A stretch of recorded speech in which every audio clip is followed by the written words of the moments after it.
वालेकुम। कैसे हैं आप लोग? खैरियत से?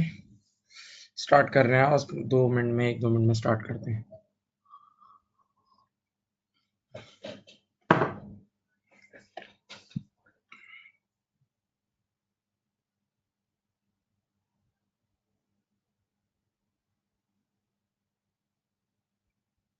ये बता दें, वॉइस वगैरह सब क्लियर है बेटा? आवाज़ आ रही है आप लोगों को? सब कुछ सेट? स्क्रीन, वॉइस, वीडियो सब क्लियर है?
बिस्मिल्लाहिर्रहमानिर्रहीम। बच्चों, आप लोगों को याद होगा जो हमने लास्ट संडे वाली जो हमारी क्लास थी, स्पेशली संडे वाली बात कर रहा हूँ। संडे वाली क्लास में जो हम प्रैक्टिकल कंसोलिडेशन चला रहे थे, ट्यूसडे में तो हमने आईएफआरएस 10 और आईएफआरएस 13, आईएफआरएस 3 पर डिस्कशन की थी। वो तो अलग क्लास थी, ठीक है। मैं बात कर रहा हूँ संडे वाली क्लास पे, ठीक है। अब बात सुनो। तो मैंने आप लोगों को ये चीज बताई थी, एक चीज पढ़ाई थी, फेयर वैल्यू एडजस्टमेंट। वो क्या थी कि जब पेरेंट कंपनी एस कंपनी को टेक ओवर करती है ना, पेरेंट कंपनी एस कंपनी को टेक ओवर करती है, तो टेक ओवर वाले दिन, एग्जैक्टली टेक ओवर वाले दिन ही गुडविल की कैलकुलेशन होती है, याद है? और गुडविल की कैलकुलेशन अगर 100% होल्डिंग हो, बेटा प्लीज यहाँ देखें, अगर पेरेंट कंपनी की एस कंपनी में 100% 100% होल्डिंग हो, तो फिर ये फॉर्मूला होता था, देखो स्क्रीन पे नजर आ रहा होगा, cost of investment less fair value of net assets of S company. यानी ये फर्ज है पेरेंट कंपनी के अकाउंटेंट पर, ये फर्ज है कि वो एस कंपनी के नेट एसेट्स को फेयर वैल्यू पे लेकर आए। सही है, मैंने इस पर पूरी बात बताई थी, ये सब पढ़ा हुआ है तुमने। एस कंपनी के नेट एसेट्स को फेयर वैल्यू पे लेकर आए, क्योंकि अगर एस कंपनी के नेट एसेट्स फेयर वैल्यू पे नहीं होंगे तो गुडविल गलत आएगी, गुडविल गलत आएगी। ओके, अब ये होते हैं नेट एसेट। देखो C is equal to A minus L नजर आ रहा है, तो ये C जो है ना, ये नेट एसेट है। C जो है ये नेट एसेट है, सही है। C is equal to A minus L जो आपको नजर आ रहा है, this C is net asset. तो बेटा आप कॉमन सेंस की बात ये है, कॉमन सेंस ये कहता है कि अगर ये एसेट फेयर वैल्यू पे नहीं होंगे तो भी नेट एसेट फेयर वैल्यू पे नहीं होंगे, और अगर ये लायबिलिटी फेयर वैल्यू पे नहीं होगी तो भी, अगर ये लायबिलिटी फेयर वैल्यू पे नहीं होगी तो भी नेट एसेट फेयर वैल्यू पे नहीं होगी, सही है। बिकॉज सी यानी इक्विटी यानी net asset is connected to assets and liabilities. तो अगर एसेट्स फेयर वैल्यू पे नहीं होंगे तो भी नेट एसेट फेयर वैल्यू पे नहीं होगा, और अगर लायबिलिटी फेयर वैल्यू पे नहीं होगी तो भी नेट एसेट फेयर वैल्यू पे नहीं होगा, सही है, याद आया? अब मैंने जो लास्ट क्लास में आपको फेयर वैल्यू एडजस्टमेंट कराई थी ना, वो एसेट्स की कराई थी, याद है? देखो ये डब्बा आप लोगों को सिखाया था, ये पैकेट आप लोगों को सिखाया था, अगर आपको याद हो कि पहले जमीन की सिखाई थी, फेयर वैल्यू एडजस्टमेंट लैंड, फिर उसके बाद प्लांट की फेयर वैल्यू एडजस्टमेंट सिखाई थी कि आप प्लांट को एक्विजिशन डेट पे एडजस्ट करते हो, लेकिन प्लांट बाद में डेप्रिशिएट भी होता है, प्लांट बाद में डेप्रिशिएट भी होता था। देखो ये सब किया था, ठीक है। लेकिन मैंने आपको फेयर वैल्यू एडजस्टमेंट लायबिलिटी का जिक्र नहीं किया था। फेयर वैल्यू एडजस्टमेंट लायबिलिटी का जिक्र नहीं किया था। आइए उस पर भी थोड़ी बात कर लेते हैं। फेयर वैल्यू एडजस्टमेंट लायबिलिटी किस तरह होगी? 99.9% प्रोसीजर वही है। 99.9% प्रोसीजर वही है। सुनना क्या प्रोसीजर है, देखो आपके पास पी कंपनी ने एस कंपनी को टेक ओवर किया। सब देखें, पेरेंट कंपनी ने एस कंपनी को टेक ओवर किया और एस कंपनी की बुक्स मंगाई ना, तो एस कंपनी की बुक्स में एक लाइबिलिटी थी जिसकी कैरिंग वैल्यू आ रही थी 1000 रुपए। एक लाइबिलिटी थी जिसकी कैरिंग वैल्यू आ रही थी 1000 रुपए, सही है। जब पेरेंट कंपनी वालों ने एस कंपनी की उस लाइबिलिटी की फेयर वैल्यू कैलकुलेट की तो वो आ रही थी 3000 रुपए। देखो आंखें खोलो, लाइबिलिटी ऑलरेडी एस कंपनी की बुक्स में कैरी हो रही थी 1000 रुपए पे। लाइबिलिटी ऑलरेडी कैरी कितने पे हो रही थी? 1000 रुपए पे हो रही थी, सही। जबकि उसकी फेयर वैल्यू थी 3000, जबकि उसकी फेयर वैल्यू कितनी थी? 3000। तो इसका मतलब ये हुआ कि 2000 से अब मुझे लाइबिलिटी को अपवर्ट करना होगा। 2000 से लाइबिलिटी को अपवर्ट करना होगा। देखो मैं करके दिखाता हूँ। यही वही पुरानी इक्वेशन लिखता हूँ। देखो C is equal to A minus L लिखा, C is equal to A minus L लिखा। बताओ लाइबिलिटी को 1000 से 3 पे लेके जाना है, 1000 से 3000 पे लेके जाना है, तो 2000 से ऊपर जाएगी। तो एक एंड से लाइबिलिटी 2000 से ऊपर जाएगी। जब लाइबिलिटी 2000 से ऊपर जाएगी तो नेट एसेट 2000 से नीचे आ जाएंगे। देख लो, जब लाइबिलिटी 2000 से नीचे जाएगी तो नेट एसेट 2000 से नीचे आ जाएंगे। ऐसा ही है, ऐसा ही है। अब देखो ये सारा अमल फेयर वैल्यू एडजस्टमेंट का अमल एक्विजिशन डेट पे होता है। तो एक्विजिशन डेट पर ये देखो ये पैकेट नजर आ रहा है। आप यहाँ नेट एसेट को 2000 से कम कर दोगे, आप यहाँ नेट एसेट को 2000 से कम कर दोगे, क्योंकि लाइबिलिटी ऊपर गई तो नेट एसेट नीचे आए ना बेटा। लाइबिलिटी ऊपर गई तो नेट एसेट नीचे आ गए, सही है। अब नॉर्मली 99% क्वेश्चन में ही लिखा होता है कि एस कंपनी ने इस लाइबिलिटी को ऑलरेडी एडजस्ट नहीं किया।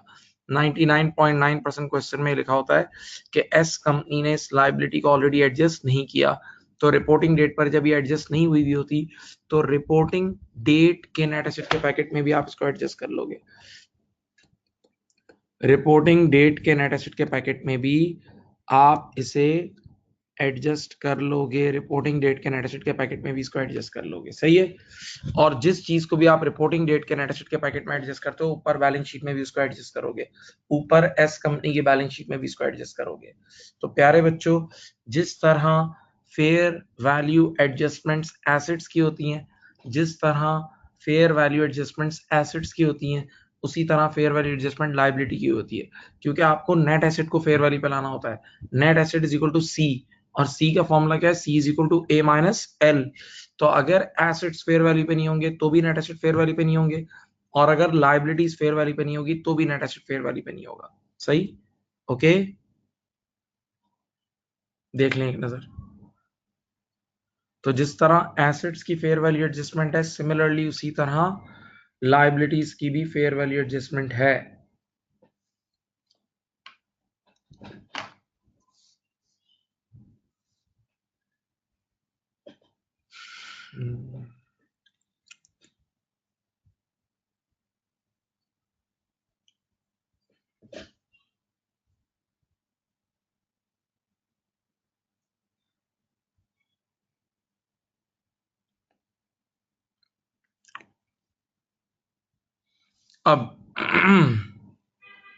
अब एक स्पेशल केस कराना है और फिर इंशाल्लाह आगे बढ़ेंगे।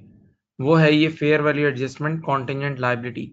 Fair value adjustment contingent liability, सुनना यहाँ देखिए, मैं स्टोरी सुनाता हूँ।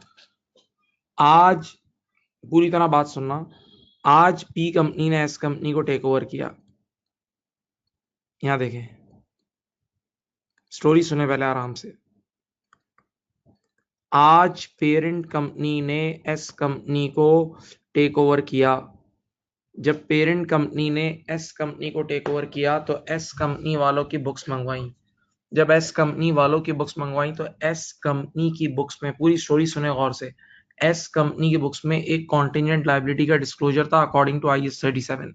यानी यूं समझ लो कि एस कंपनी पर एक केस हुआ था।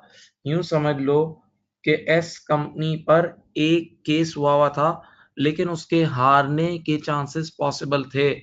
और आप जानते हो कि IAS 37 कहता है कि जब हारने के चांसेस पॉसिबल हो तो एंट्री नहीं बनती, सिर्फ डिस्क्लोजर बनता है। तो कॉन्टिजेंट लायबिलिटी का डिस्क्लोजर बना हुआ था। तो यही हुआ था, कॉन्टिजेंट लायबिलिटी का क्या बना होता है? डिस्क्लोजर, सही है। अब IFRS 3 क्या बोलता है? IFRS 3 जो कंसोलिडेशन का स्टैंडर्ड है, वो कहता है कि जब पेरेंट कंपनी एस कंपनी को टेक ओवर करती है, वो कहता है कि जब पेरेंट कंपनी एस कंपनी को टेक ओवर करती है और अगर एस कंपनी के बुक्स में कोई कॉन्टिजेंट लायबिलिटी का डिस्क्लोजर है, सुनना, तो for the purpose of consolidation, for the purpose of consolidation parent company उस लायबिलिटी को जिंदा करेगी, उस लायबिलिटी को रिकॉग्नाइज करेगी। पेरेंट कंपनी उस लायबिलिटी को रिकॉग्नाइज करेगी अगर उसकी फेयर वैल्यू निकल सकती होगी, अगर उसकी फेयर वैल्यू निकल सकती होगी। तो देखो इधर देखो एक मिनट, लेट अस से आपको क्वेश्चन में गिवन है fair value of contingent liability, let us से अवेलेबल है, fair value of contingent liability given है 5000। तो आप क्या करोगे, आप जब एक इस लायबिलिटी को जिंदा करोगे तो एंट्री बनेगी C is equal to A-L लिखोगे, C is equal to A-L लिखोगे, और आज आप एक 5000 से लायबिलिटी को बढ़ा रहे हो, 5000 से इस कंपनी की लायबिलिटी को बढ़ा रहे हो, जिंदा कर रहे हो। तो जब लायबिलिटी बढ़ेगी तो नेट एसेट क्या हो जाएंगे, देखो कम हो जाएंगे। जब लायबिलिटी बढ़ेगी तो प्यारे बच्चों नेट एसेट क्या हो जाएंगे, कम हो जाएंगे। तो बेटा ये ऐसे ही ट्रीट होगा जैसे fair value adjustment, fair value adjustment contingent liability, यानी फेयर वैल्यू एडजस्टमेंट ही ट्रीट होगी। सही है, मैं एक बार फिर ये कानून बता रहा हूँ, एक बार फिर ये कानून बता रहा हूँ, सुनो, रिवाइंड कर रहा हूँ पूरा। आज पी कंपनी ने एस कंपनी को टेक ओवर किया, आज पी कंपनी ने एस कंपनी को टेक ओवर किया। जब पी कंपनी ने एस कंपनी को टेक ओवर किया, तवज्जो, तो एस कंपनी की बुक्स में, इंडिविजुअल बुक्स में, एस कंपनी की इंडिविजुअल बुक्स में कॉन्टिजेंट लायबिलिटी का डिस्क्लोजर था। कॉन्टिजेंट लायबिलिटी का मतलब भी ये है कि हारने के चांसेस पॉसिबल हैं। तो एस कंपनी ने इंडिविजुअल बुक्स में तो बिल्कुल सही अप्लाई किया हुआ था IAS 37, एस कंपनी ने अपनी इंडिविजुअल बुक्स में बिल्कुल सही अप्लाई किया हुआ था IAS 37, लेकिन for the purpose of consolidation parent company इस लायबिलिटी को जिंदा करेगी, इसको रिकॉग्नाइज करेगी अगर इसकी फेयर वैल्यू डिटरमिन हो सकती होगी, अगर इसकी फेयर वैल्यू डिटरमिन हो सकती होगी। सही है, तो एक्विजिशन डेट पर लेटेस्ट से इसकी फेयर वैल्यू गिवन है 5000, तो इस लायबिलिटी को जिंदा करोगे तो नेट एसेट क्या हो जाएंगे, कम हो जाएंगे, तो नेट एसेट्स आपके कम हो जाएंगे। सही है, तो ये IFRS 3 की बात याद रखना, ये F7 में भी आजकल बहुत आ रही है। अभी रिसेंटली जिन बच्चों ने F7 दिया है ना, तो रिलीट सितंबर में भी और जून में सब बच्चों का ये आया है, सब बच्चों का F7 में भी आया है। ठीक है, राइट। तो ये ऐसे ही ट्रीट होगी जैसे मैंने ऊपर पढ़ाया था, fair value adjustment contingent liability.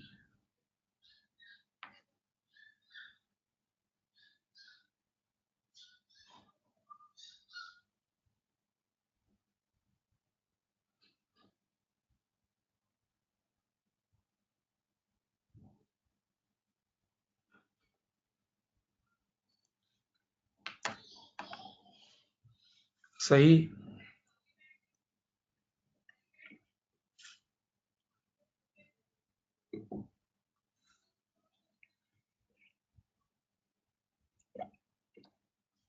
सही। अब एक सवाल मैं आप लोग को F7 लेवल का करा रहा हूँ, एक सवाल मैं आप लोग को F7 लेवल का करा रहा हूँ, क्योंकि मैं डायरेक्ट SBR और P2 लेवल पे नहीं जाऊंगा, पहले मैं तुम्हारा सारा मूड बना रहा हूँ, थोड़ा सा कंसोलिडेशन का जहन बन जाएगा तो आराम से रवानी से करोगे। सही है, लेकिन इस सवाल को बहुत अच्छी तरह समझ लेना, पहले कह रहा हूँ, मुश्किल कुछ भी नहीं है इसमें, नॉर्मल सवाल है, बिल्कुल आप आराम से समझेंगे। ठीक है, मैं सवाल आपके सामने ला रहा हूँ, आपको, आप लोगों से रिक्वेस्ट की है कि उस सवाल की एक पिक्चर ले लें लाजमी, क्योंकि अब ये बड़ा प्रॉपर बैलेंस शीट वगैरह सब बनाऊंगा, तो सवाल की एक पिक्चर ले लें आप।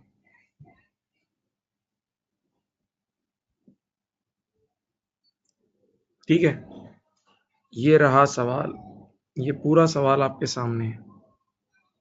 आप हजरात से फिर रिक्वेस्ट है कि आप इसकी एक प्रॉपर पिक्चर ले लें, ताकि आपके पास एक एंड पर ये सवाल मौजूद हो, एक हाथ में ये सवाल होगा और एक हाथ में फिर यहाँ मेरे से सोल्यूशन देखेंगे तो इजी होगा। सब पिक्चर लाजमी लें, इसकी इसकी पिक्चर लाजमी ले लें सब।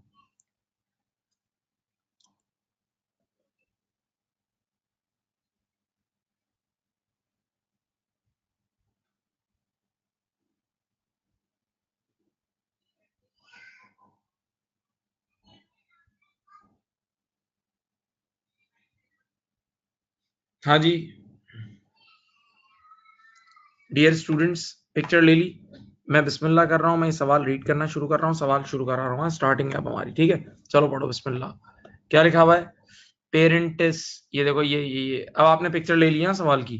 पेरेंटिस एक्वाइर्ड 600 million equity shares in offspring, रुक जाओ, पेरेंट कंपनी ने सब्सिडरी कंपनी के 600 मिलियन शेयर्स खरीदे, 600 मिलियन शेयर्स खरीदे। अब यहाँ गाड़ियां रोके, सब बच्चे इधर आए, एस कंपनी की बैलेंस शीट में जाके देखो, ये एस कंपनी की बैलेंस शीट में उसका टोटल शेयर कैपिटल है 200।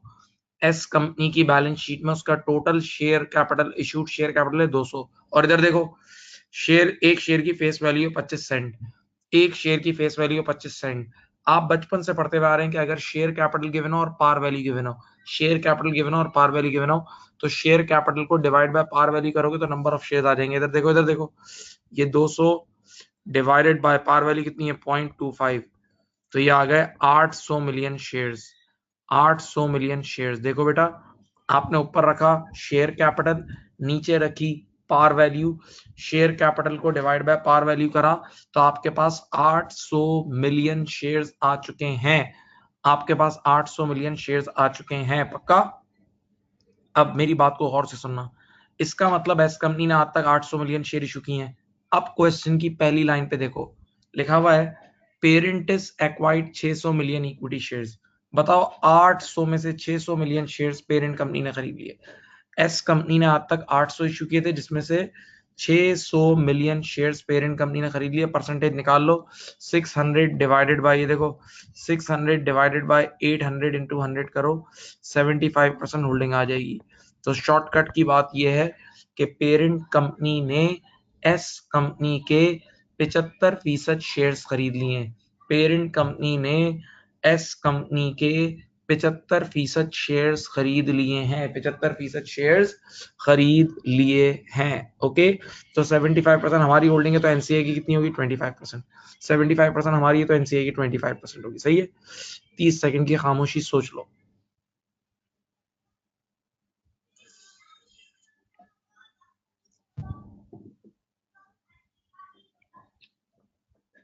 अब अगली अहम इंफॉर्मेशन, मैंने हमेशा से आप लोगों को बोला है कि एक्विजिशन डेट को लाजमी हाईलाइट कर लिया करें। एक्विजिशन डेट को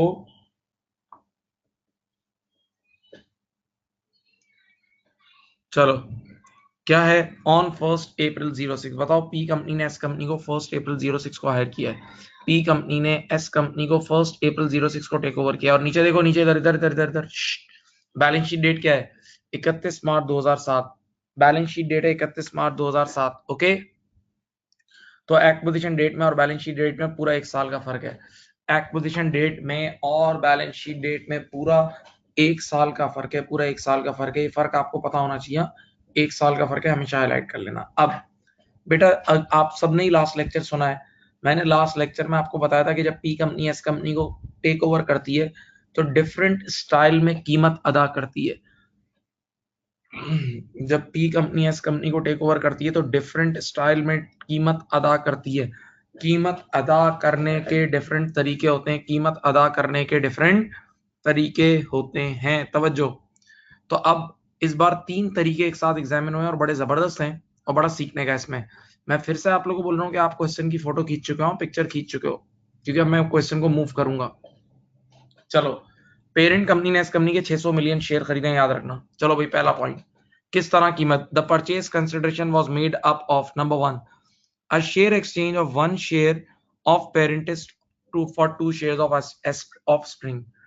बेटा क्या मतलब, एस कंपनी के 2 शेयर आएंगे तो हम अपने 1 देंगे, फिर वहां से 2 शेयर आएंगे तो हम उसको 1 देंगे। देखो मैं डील लिखता हूँ, ये देखो डील, इधर देखो डील सुनो, वहां से उनके 2 शेयर आएंगे तो हम अपना 1 शेयर देंगे, 1 शेयर ऑफ पी कंपनी। सही है, वहां से 2 शेयर ऑफ एस कंपनी आएंगे तो हम अपना 1 शेयर देंगे। सही है, फिर सुनो, वहां से 2 आएंगे तो हम 1 देंगे, फिर 2 आएंगे तो 1 देंगे। बताओ, 1 जो है वो 2 का आधा है ना, जितने वहां से आ रहे हैं उसके आधे हम उनको दे रहे हैं, जितने वहां से आ रहे हैं उसके आधे हम उनको दे रहे हैं। तो वहां से 600 मिलियन शेयर्स आए थे, तो 600 का आधा करो 300, तो हमारी तरफ से जो कीमत के तौर पे शेयर जाएंगे वो 300 मिलियन शेयर जाएंगे। हमारी तरफ से जो कीमत के तौर पे शेयर जाएंगे वो कितने जाएंगे, 300 मिलियन शेयर जाएंगे। सवाल, ये बात तय हो गई कि हम 300 मिलियन शेयर देंगे, हमारी तरफ से कीमत के तौर पे 300 मिलियन शेयर जाएंगे। सवाल, हमारा 1 शेयर कितना कीमती, हमारा ये देखो, इधर देखो, हमारा 1 शेयर, ये देख लो, ये रेट लिखा हुआ है, the value of each Parentis shares at the rate of acquisition was 75 cents. या यूं सोचो, हमारी तरफ से कीमत के तौर पे 300 चॉकलेट जा रही हैं, हमारी तरफ से कीमत के तौर पे 300 चॉकलेट जा रही हैं, और हमारी एक चॉकलेट कितने की है? 75 सेंट्स की। तो टोटल कीमत निकाल दूं? टोटल कीमत देखो इधर आओ, अभी आ जाएगी, ये रही 300 multiply by 0.75 is equal to 225। तो पहली कंसिडरेशन जो हमने दी है, पहली कंसिडरेशन जो हमने दी है वो है 225। कितनी है? 225। बच्चे ने कहा जनाब इसकी एंट्री बना देंगे, शेयर्स कंसिडरेशन की एंट्री बना देंगे। मैंने कहा बिल्कुल बना देंगे, ये देखो एंट्री बना के दिखाता हूँ। 225 है। हाँ, तो बेटा आप इधर मेरी तरफ देखें, लास्ट क्लास में भी सिखाई थी, फिर से कह रहा हूँ, दुनिया की कोई भी कंपनी किसी और कंपनी के शेयर्स खरीदे, दुनिया की कोई भी कंपनी किसी और कंपनी के शेयर्स खरीदे तो इन्वेस्टमेंट डेबिट होती है। तो ये देखो इन्वेस्टमेंट डेबिट 225 मिलियन की चीज खरीदी है, यानी जो कीमत दी है वो 225 है। दुनिया की कोई भी कंपनी किसी और कंपनी के शेयर्स खरीदे तो इन्वेस्टमेंट डेबिट होती है। अच्छा, बदले में पेरेंट कंपनी ने पैसे नहीं दिए हैं, बदले में पेरेंट कंपनी ने पैसे नहीं दिए हैं, बल्कि शेयर्स इशू किए हैं, शेयर इशू किए हैं 300 मिलियन शेयर। कितने इशू किए हैं? पेरेंट कंपनी ने 300 मिलियन शेयर इशू किए हैं। सुनना, दुनिया की कोई भी कंपनी शेयर इशू करती है तो शेयर कैपिटल बढ़ता है, और share capital always par value से बढ़ता है। तो इस सवाल में आप ऊपर पार वैल्यू पढ़ लें 0.25 है, इस सवाल में ऊपर पार वैल्यू पढ़ लें 0.25 है। तो 300 मिलियन शेयर इशू करें इंटू 0.25 करो, 300 मिलियन इंटू 0.25 कितना होता है? 75। हाँ, और जो डिफरेंस आएगा 150 मिलियन का वो शेयर प्रीमियम में चला जाएगा, जो डिफरेंस आएगा 150 मिलियन का वो शेयर प्रीमियम में चला जाएगा। ये देख लो, ये इसकी डबल एंट्री है। Investment debit, investment debit, share capital credit और share premium credit, share premium credit, ऐसा ही है।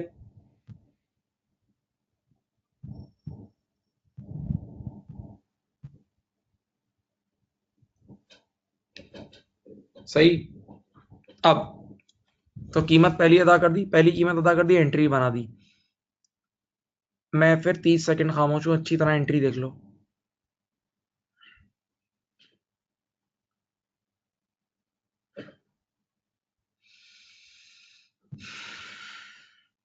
अगली बात बेटा, अब ये डिसाइड करना होगा, आपने बचपन से सुना है कि एंट्रीज बनाने के लिए नहीं पोस्ट करने के लिए भी होती है, आपने सुना है ना? तो अब अगर ये एंट्री एग्जामिनर ने ऑलरेडी बना के दी होगी तो फिर तो हमें पोस्ट नहीं करनी, लेकिन अगर उसने नहीं बनाई होगी तो हमें पोस्ट करनी होगी। ठीक है, आइए क्वेश्चन वैसे आपके पास लिखा हुआ है, मैं भी यहाँ दिखा देता हूँ आपके पास क्वेश्चन है, ये पढ़ो, लिखा हुआ है, इंग्लिश पढ़ो। Parentis Parentis has only recorded the issue of loan note. बस पेरेंट कंपनी ने सिर्फ लोन नोट कंसिडरेशन रिकॉर्ड की है और कुछ भी रिकॉर्ड नहीं किया। पेरेंट कंपनी ने सिर्फ only loan note consideration record किया और कुछ भी नहीं किया, और कुछ भी नहीं किया है। ओके, तो दैट मींस शेयर्स कंसिडरेशन उन्होंने रिकॉर्ड नहीं की।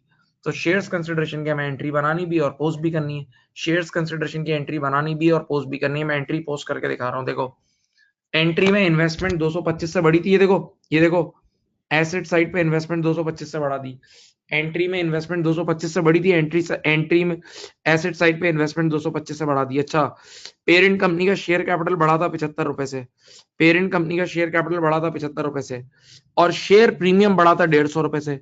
तो बच्चे ने कहा बैलेंस शीट में तो शेयर प्रीमियम लिखा ही नहीं है, बच्चे ने कहा बैलेंस शीट में तो शेयर प्रीमियम लिखा ही नहीं है। मैंने कहा अगर नहीं लिखा तो अलग से इनकॉर्पोरेट कर लो, देखो मैं अलग से कर रहा हूँ यहाँ, शेयर प्रीमियम अलग से इनकॉर्पोरेट कर लो, कितना था? 150। सही है, ताकि बाद में आप भूलो नहीं, बाद में आप भूलो नहीं। सही है, तो जो एंट्री मैंने बनाई मैंने उसको पोस्ट भी कर दिया, जो एंट्री मैंने बनाई मैंने उसे पोस्ट भी कर दिया।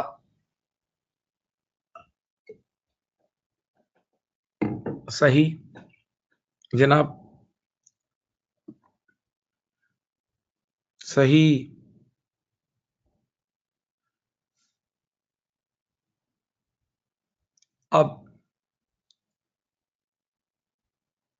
अब दूसरी कंसिडरेशन पढ़ते हैं, loan note consideration. Second consideration is loan. तीन तरह से कीमत दी है ना इसने, पहली शेयर्स कंसिडरेशन थी, अब दूसरी क्या है? Loan note. पढ़ो, the issue of $100 10% loan note for every 500 shares acquired. The issue of $100 10% loan note for every 500 shares acquired। ये डील पहले पढ़ लो चुपचाप, फिर समझाता हूं, तुम डील पढ़ो पहले। यानी वहां से 500 शेयर्स आएंगे तो अपना $100 का लोन नोट जाएगा, फिर 500 शेयर आएंगे तो अपना $100 का लोन नोट जाएगा। मैं डील लिख के भी दिखाता हूँ, चलो डील लिखता हूँ। ये डील है, देखो देखो, वहां से 500 शेयर्स ऑफ एस कंपनी आएंगे, सही है, तो यहां से $100 का लोन नोट जाएगा।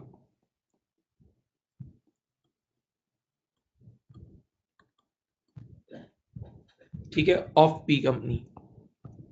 वहां से 500 शेयर ऑफ एस कंपनी आएंगे तो यहां से $100 का लोन नोट जाएगा। अब जल्दबाजी नहीं करना, सब्र रखो। फिर वहां से 500 शेयर आएंगे तो यहां से 100 जाएगा, फिर वहां से 500, यहां से 100। बताओ 100 500 का कितने परसेंट होता है? 100 500 का 20% होता है। 100 500 का 20% होता है। तो इसका मतलब जितने शेयर्स वहां से आएंगे उसके 20% लोन नोट हम उसको देंगे।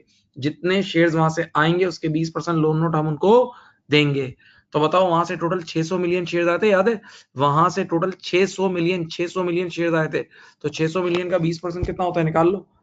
600 मिलियन का 20% का मतलब हम उनको $120 $120 मिलियन के लोन नोट देंगे। हम उनसे 120 मिलियन के लोन नोट देंगे, सही है। फिर बोल रहा हूं, जितने शेयर्स वहां से आएंगे, जितने शेयर्स वहां से आएंगे उसका, जितने शेयर्स वहां से आएंगे उसका 20% लोन नोट हम उनको दे देंगे। तो वहां से 600 मिलियन शेयर आए थे, तो 600 मिलियन का 20% होता है 120, तो 120 मिलियन के लोन नोट हम उनको देंगे। सर इसकी डबल एंट्री क्या होगी? आइए बना के दिखाता हूं, देखें। आपको याद होगा कि दुनिया की कोई भी कंपनी किसी और कंपनी के शेयर्स खरीदती है तो इन्वेस्टमेंट डेबिट होती है, और वाकई पेरेंट कंपनी इस कंपनी के शेयर्स खरीद रही है, तो इन्वेस्टमेंट डेबिट 120। और ऑब्वियस सी बात है, पी कंपनी ने लोन नोट इश्यू किए तो ये पी कंपनी की लायबिलिटी है, तो लोन नोट्स यानी लोन क्रेडिट 120, इन्वेस्टमेंट डेबिट 120 और loan note credit 120। Investment debit 120 और लोन नोट क्रेडिट 120, ऐसा ही है। बोलो भाई।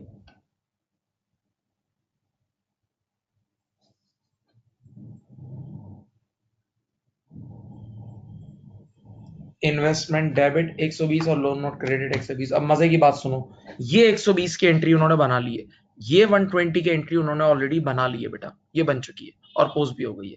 आप चाहो तो एसेट साइड पे जाके दिखा भी देता हूँ, देखो 120 पे नजर भी आ रहा है एसेट साइड पे, देखो ये देखो देखो 120 ऑलरेडी इन्वेस्टमेंट में नजर आ रहा है ना। और ऊपर लिखा हुआ भी, इंग्लिश पढ़ लो, देखो ऊपर लिखा हुआ भी, देखो पेरेंटिस, ये लाइन पढ़ो ये वाली, ये देखो लिखा हुआ है Parentis has only recorded the issue of loan notes. तो loan note consideration has already been recorded, loan note consideration has already been,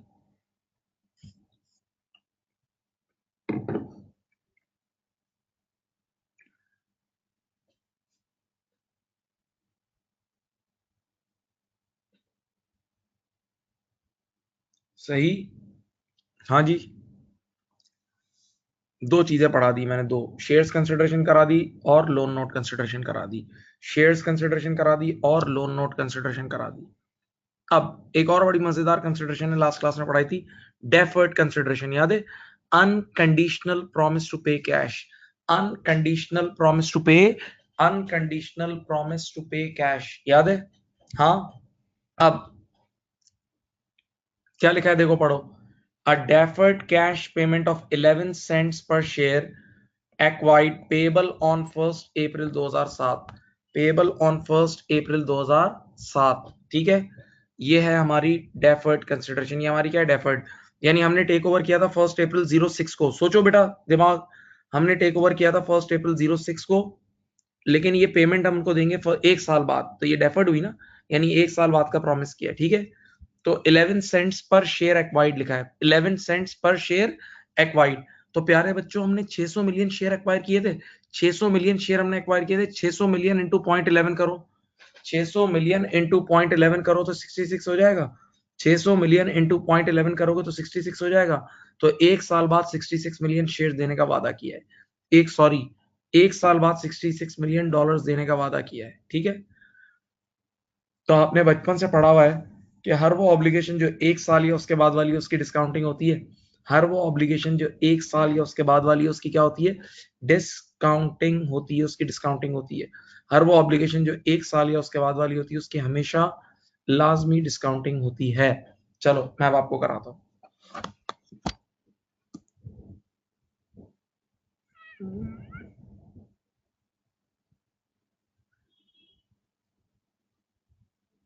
देखें, यहाँ देखें बेटा 1 अप्रैल 06 को हमने टेक ओवर किया है, ये देखें, और एक साल बाद मैंने 66 मिलियन, 66 कैसे आए, 600 मल्टीप्लाई बाय 0.11, 600 मल्टीप्लाई बाय 0.11 करोगे तो 66 आ जाएगा। एक साल बाद 66 मिलियन डॉलर्स देने का वादा किया है, ठीक है। तो अब देखो, जो भी फ्यूचर कैश फ्लो उसकी प्रेजेंट वैल्यू निकाल लेंगे, जो भी फ्यूचर कैश फ्लो तो उसकी प्रेजेंट वैल्यू निकाल लेंगे। तो इस बार इंटरेस्ट रेट है क्वेश्चन में 10% आई है, 10%, तो 66 मिलियन का 10% क्या पे अगर डिस्काउंटिंग करो, एक साल का गैप है, और 66 मिलियन की 10% पे डिस्काउंटिंग करो तो प्यारे बच्चों 60 आएगा। कितना आएगा, यकीन कर लो यार, वरना आप निकाल के देख भी लो, 66 की प्रेजेंट वैल्यू निकालोगे तो 60 आएगी, सही है। अब अगर मैं आज के दिन की बात करूं 1 अप्रैल 06 की, तो मैंने प्रेजेंट वैल्यू पे 60 की चीज खरीदी है, तो एंट्री बनेगी इन्वेस्टमेंट डेबिट 60 और deferred consideration credit 60, investment debit 60 और deferred consideration credit 60, investment debit 60 और डेफर्ड कंसिडरेशन क्रेडिट 60, सही है ना सर। सामने डेफर्ड कंसिडरेशन क्यों क्रेडिट करा, क्योंकि ऑब्लिगेशन है, आपने वादा किया है, सही। तो इन्वेस्टमेंट डेबिट और डेफर्ड कंसिडरेशन क्रेडिट। अब बेटा आप बहुत पहले से पढ़ चुके हो, F7 से पढ़ा रहे हैं कि जिस रेट पे डिस्काउंटिंग होती है उसी रेट पे अनवाइंडिंग होती है, जिस रेट पे डिस्काउंटिंग होती है उसी रेट पे क्या होती है, अनवाइंडिंग होती है। तो आपने 60 रुपए की प्रेजेंट वैल्यू, उसका 10% कितना होगा, 6 रुपए, 60 रुपए का 10% होता है 6 रुपए। तो एक और एंट्री बनेगी, आंखें खोलो, इंटरेस्ट एक्सपेंस डेबिट 6 रुपए और डेफर्ड कंसिडरेशन की लायबिलिटी को 6 रुपए से बढ़ा देंगे, इंटरेस्ट एक्सपेंस डेबिट और डेफर्ड कंसिडरेशन क्रेडिट, सही है, ओके पक्का। अब मेरी एक अर्ज सुनो बेटा, आपने ऊपर पढ़ लिया था, अभी आपके पास क्वेश्चन भी है, पढ़ लो अपने क्वेश्चन में, साफ साफ लिखा था कि पेरेंट कंपनी यानी Parentis has only recorded the loan note consideration, बस 3 कंसिडरेशन में से सिर्फ लोन नोट कंसिडरेशन रिकॉर्ड हुई थी, यानी इसका मतलब डेफर्ड कंसिडरेशन का उन्होंने कुछ भी रिकॉर्ड नहीं किया। तो ये हमें 0 से रिकॉर्ड करना है बेटा, ये हमें 0 से रिकॉर्ड करना है, याद रखना, ठीक है। तो जब उसने ये लोन नोट, ये डेफर्ड कंसिडरेशन रिकॉर्ड नहीं किया तो उसका इंटरेस्ट भी रिकॉर्ड नहीं किया होगा। जब उसने डेफर्ड कंसिडरेशन को ही रिकॉर्ड नहीं किया तो जनाबे वाला उसने इसका इंटरेस्ट भी रिकॉर्ड नहीं किया होगा, ठीक है। एक और बात बेटा, ये पेरेंट कंपनी ने वादा किया है ना कि हम पे करेंगे, ये वादा पेरेंट कंपनी ने किया है ना, तो ये लोन भी पेरेंट कंपनी का है, ये डेफर्ड कंसिडरेशन पेरेंट कंपनी का लोन है। तो जब ये लोन पेरेंट कंपनी का है तो जो जो इसका इंटरेस्ट होगा ना, जो सूद, वो भी पेरेंट कंपनी का होगा, वो भी किसका होगा, पेरेंट कंपनी का होगा। हाँ, तो आप एंट्री बनाओगे पेरेंट कंपनी के बुक्स में, जब आप इंटरेस्ट एक्सपेंस को बुक करोगे, गौर से सुनो, कान खोलो, पेरेंट कंपनी के बुक्स में जब आप इंटरेस्ट एक्सपेंस को बुक करोगे तो पेरेंट के प्रॉफिट्स कम हो जाएंगे, तो पेरेंट की रिटेन अर्निंग कम हो जाएगी, और जब पेरेंट कंपनी की रिटेन अर्निंग कम होगी तो सीआर कम होगा, याद है, कंसोलिडेटेड रिजर्व। तो यहाँ आप एंट्री में डायरेक्ट सीआर भी लिख सकते हो, यहाँ आप एंट्री में डायरेक्ट कंसोलिडेटेड रिजर्व भी लिख सकते हो, सही है। हाँ देख लो भाई, 1 मिनट खामोश हूं मैं।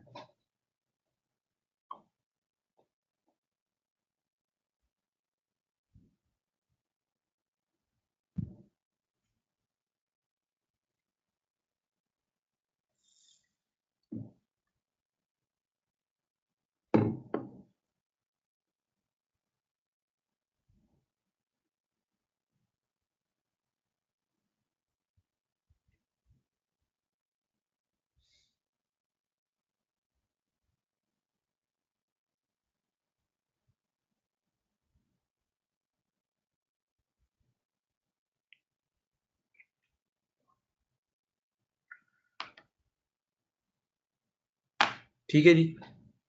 अब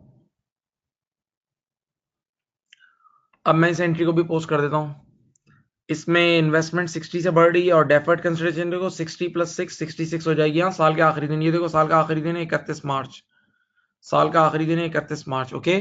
तो 66 की ये करंट लायबिलिटी में जाएगी, हाँ, क्योंकि एक दिन बाद पे करना है बेटा, ईयर एंड पर ये 66 करंट लायबिलिटी में जाएगा क्योंकि ईयर एंड के एक दिन बाद पे करना है, सही है, ओके। अब मेरा आप सब लोगों से सवाल है, जागो, फुल जागो।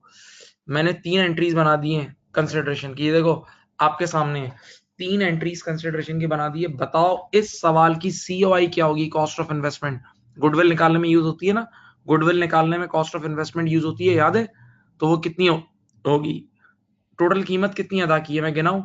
एंट्रीज को देख लो बस तीनों। एक बार इन्वेस्टमेंट 225 से डेबिट हो रही है, एक बार 120 से डेबिट हो रही है, एक बार 60 से हो रही है।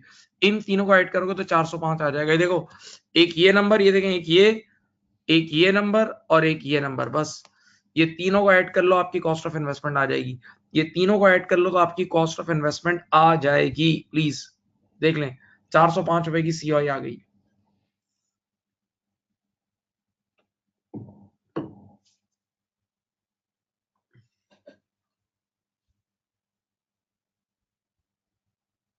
405 रुपए की सीओआई आ गई। ठीक है जी।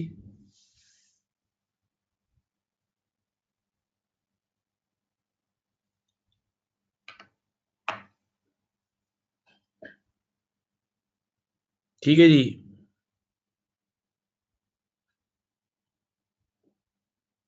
अब गुडविल निकालने का काम शुरू करते हैं। अच्छा बेटा, अब जो मैं काम सिखा रहा हूं मैंने आपको लास्ट टाइम भी सिखाया था और ये हमेशा होगा। जब भी कंसोलिडेटेड बैलेंस शीट आएगी ये अमल हमें हमेशा करना है, हमेशा। चलो देखो, ये देखो इधर क्या करना है आपने, सब देखो यहाँ। आपको एक्विजिशन डेट प्लॉट करनी है और रिपोर्टिंग डेट प्लॉट करनी है। एक्विजिशन डेट थी इस सवाल में 1 अप्रैल 2006 और रिपोर्टिंग डेट क्या थी? रिपोर्टिंग डेट है आपके पास 31 मार्च 2007। सही है। एक्विजिशन डेट और रिपोर्टिंग डेट, एक्विजिशन डेट और रिपोर्टिंग डेट, ये दोनों आपने प्लॉट करनी है, ये दोनों आपने प्लॉट करनी है। सही है। अब मेरी बात माने, अपना क्वेश्चन की पिक्चर सामने रखें। बार बार बोल रहा हूँ क्वेश्चन प्लीज सामने रखना। देखो मैं अब ये पैकेट्स बनाऊंगा आपके सामने, मैं मेरे पास तो क्वेश्चन मौजूद है, मैं यहाँ गया। बताओ क्वेश्चन में एस कंपनी का शेयर कैपिटल, ये देखो क्वेश्चन में एस कंपनी का ईयर एंड पे शेयर कैपिटल 200 रुपए है। ठीक है, तो मैंने यहाँ नीचे गया और एस कंपनी का शेयर कैपिटल इस डब्बे में डाल के लिख दिया कितना, 200। ठीक है बेटा, आपको पता है कि हमारे कोर्स में ये शेयर कैपिटल चेंज नहीं होता, तो जितना एंड पे होगा उतना ही स्टार्टिंग पे होगा, जितना एंड पे होगा उतना ही एक्विजिशन डेट पे होगा।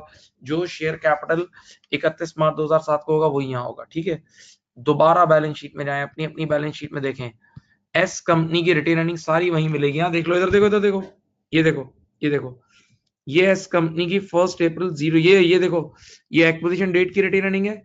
फिर 20 रुपए का फॉर द ईयर प्रॉफिट हुआ है तो ये क्लोजिंग है। देखो ये क्लोजिंग रिटेन अर्निंग है, देखो नजर आई। 120 एक्विजिशन डेट की है, फिर 20 रुपए का प्रॉफिट है। अच्छी तरह इंग्लिश पढ़ो तो आपके पास 140 रुपए की क्लोजिंग है। देखो मैं लिख देता हूं, इधर 120 है और इधर है 140। सही है, एक जगह 120 और एक जगह 140। ओके।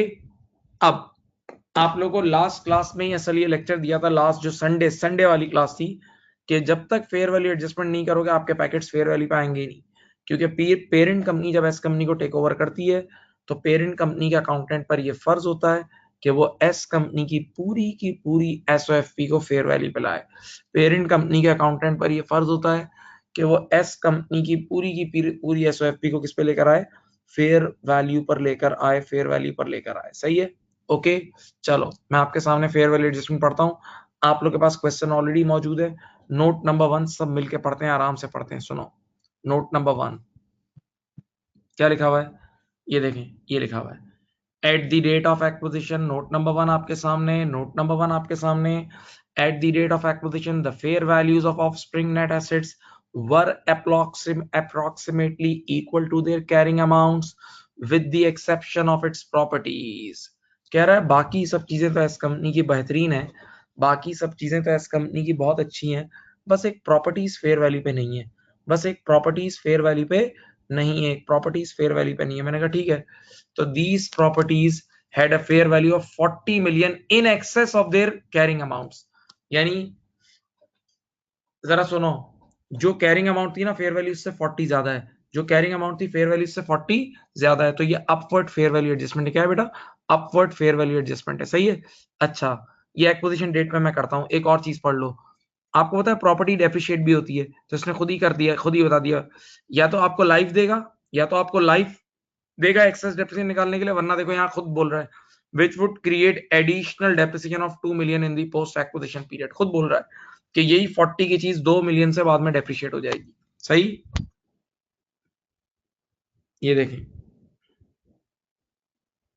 ये देखें, मैंने यहाँ लिखा, इधर देखो, अब मैं सॉल्व कर रहा हूँ, मैंने इधर लिखा C is equal to A minus L. सब बच्चे यहाँ देखो, यहाँ लिखा जब एसिड को 40 से ऊपर ले जाऊंगा तो नेट एसिड भी 40 से ऊपर जाएंगे। और से सोचें बेटा, जब एसिड्स को 40 से ऊपर ले जाऊंगा तो नेट एसिड भी 40 से ऊपर जाएंगे। और ये सारी हरकत मैं एक्विजिशन वाले दिन कर रहा हूँ, तो एक्विजिशन वाले दिन के नेट एसिड के डब्बे को 40 से बढ़ा दूं, एक्विजिशन वाले दिन के नेट एसिड के डब्बे को 40 से बढ़ा दूं।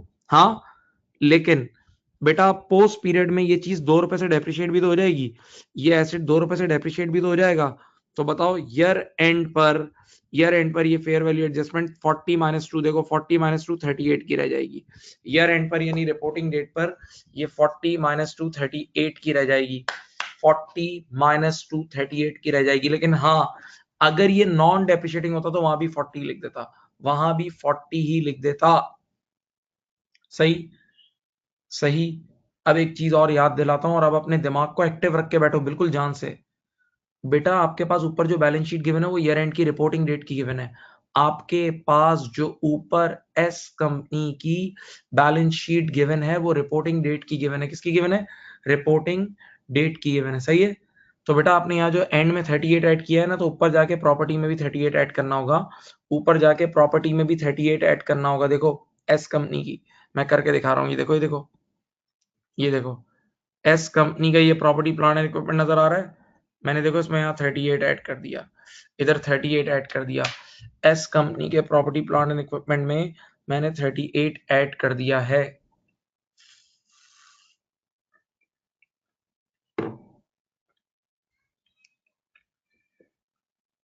सही। मैं फिर एडजस्टमेंट नंबर 1 पे आके 1 मिनट की खामोशी इख्तियार कर लेता हूँ। मैंने फेयर वैल्यू एडजस्टमेंट तुम्हारे सामने पोस्ट कर दिया, और अब जान छूट गई, अब डरने का है ही नहीं, बिल्कुल जान छूट गई। और ये पैकेट अब फेयर वैल्यू पे आ गया होगा, देखो 200 और 360 रुपए पे आ गया, ये 360 रुपए पे आ गया ये।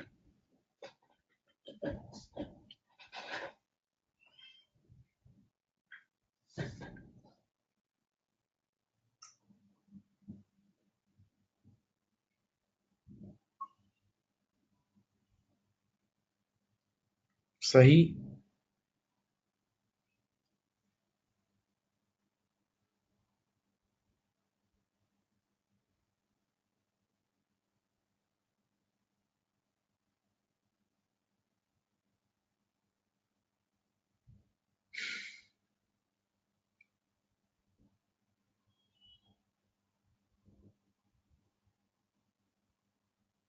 चलो, अब अब बेटा एक दो बातें आपको बहुत अच्छी तरह समझानी है, अल्लाह करे आप समझ जाए। लास्ट क्लास में समझाई थी, रिवीजन दे रहा हूँ सिर्फ। बेटा अगर आपको किसी भी चीज को एस कंपनी की पोस्ट रिटेन अर्निंग में एडजस्ट करना हो, किसी भी चीज को आपने एस कंपनी की पोस्ट रिटेन अर्निंग में एडजस्ट करना हो, तो उसको एस कंपनी के क्लोजिंग नेट एसेट के पैकेट में एडजस्ट कर दो, खुद ब खुद इफेक्ट पड़ जाएगा। ये सिखाया था लास्ट टाइम। किसी भी चीज को आपको एस कंपनी की पोस्ट रिटेन अर्निंग में एडजस्ट करना हो, तो उसको एस कंपनी के क्लोजिंग नेट एसेट के पैकेट में एडजस्ट कर दो, खुद ब खुद इफेक्ट पड़ जाएगा, खुद ब खुद इफेक्ट पड़ जाएगा। ओके, पोस्ट रिटेन अर्निंग में सिखाया मैंने आपको, बल्कि लिखवाया है सारा, लिखे हुए नोट्स भेजे भी हैं। एक और बात याद रहे, इधर से सोचो दिमाग से, फेयर वैल्यू एडजस्टमेंट जो है ना वो एक्विजिशन डेट का अमल है। फेयर वैल्यू एडजस्टमेंट वो एक्विजिशन डेट का अमल है, तो वो एक्विजिशन डेट के इक्विटी को पैकेट को लाजमी छेड़ता है। फेयर वैल्यू एडजस्टमेंट एक्विजिशन दिन के दिन का अमल है, तो वो एक्विजिशन डेट के fair value of net assets को लाजमी डिस्टर्ब करता है। लेकिन एक मेरी तरफ देखें, अगर कोई चीज ऐसी है जो पोस्ट पीरियड में हुआ है, कोई इवेंट ऐसा है जो पोस्ट पीरियड में हुआ है, तो वो एक्विजिशन डेट के नेट एसेट को नहीं लाएगा, वो रिपोर्टिंग डेट को लाएगा। सही है। फिर वो एक्विजिशन डेट को नहीं लाएगा, ये याद रखना। एक्विजिशन डेट वाली चीज फेयर वैल्यू एडजस्टमेंट होती है। ठीक है। अगर यूं लिखा है कि बाद में कोई हादसा हुआ है तो वो पोस्ट पीरियड को हिट करेगा, वो एक्विजिशन डेट को हिट नहीं करेगा। सही। मैं एडजस्टमेंट नंबर 2 पे बेटा आ रहा हूँ, अच्छी तरह पढ़ेंगे, और आपके पास तो क्वेश्चन है भी, आप अपने उस क्वेश्चन को भी यूज करें, मैं बार बार बोल रहा हूँ। चलो मैं ऊपर जाता हूँ। ये देखो ये क्या लिखा है, ये पढ़ें। The intellectual property, note number 2, the intellectual property is a system of encryption designed for internet use. Designed for internet use. The intellectual property is a system of encryption designed for internet use. Designed for internet use. अब ये क्या मिलेगा बताओ? Intellectual property का मतलब एक intangible asset है। जरा ऊपर एस कंपनी की बैलेंस शीट में चलते हैं, इधर देखें, एस कंपनी की बैलेंस शीट में देखो, ये इंटेलेक्चुअल प्रॉपर्टी 30 रुपए की नजर आ रही है, देख लो एस कंपनी की बैलेंस शीट में एक इंटेलेक्चुअल प्रॉपर्टी 30 रुपए की नजर आ रही है। ये उसी के बारे में बात हो रही है, यानी एस कंपनी के एसेट के बारे में बात हो रही है। एस कंपनी के एसेट के बारे में बात हो रही है। अब सुनो, the intellectual property is a system of encryption design for internet use. Offspring, देखो पढ़ो, ऑफस्प्रिंग, मेरे अल्फाजों को सुनना, has been advise that government legislation pass since acquisition, सुकून से सुने, हैज नाउ मेड, देखो मैंने अंडरलाइन कर दिया, has now made this type of encryption illegal, यानी पोस्ट पीरियड में, बाद में जाके इलीगल हुई। वो इंटेंजिबल एसेट के ऊपर लॉ पास हो गया, उस इंटेंजिबल एसेट के लिए लॉ पास हो गया कि अब कोई भी से इंटेंजिबल एसेट को अपने पास नहीं रख सकता। लेकिन ये हैज नाउ मेड लिखा है, हैज नाउ मेड का मतलब पोस्ट पीरियड में जाके इलीगल हुआ, पोस्ट पीरियड में। तो ये मार जो पड़ी है पोस्ट पीरियड में पड़ी है, एक्विजिशन वाले दिन नहीं पड़ी। पढ़ लो इंग्लिश, पढ़ लो इंग्लिश।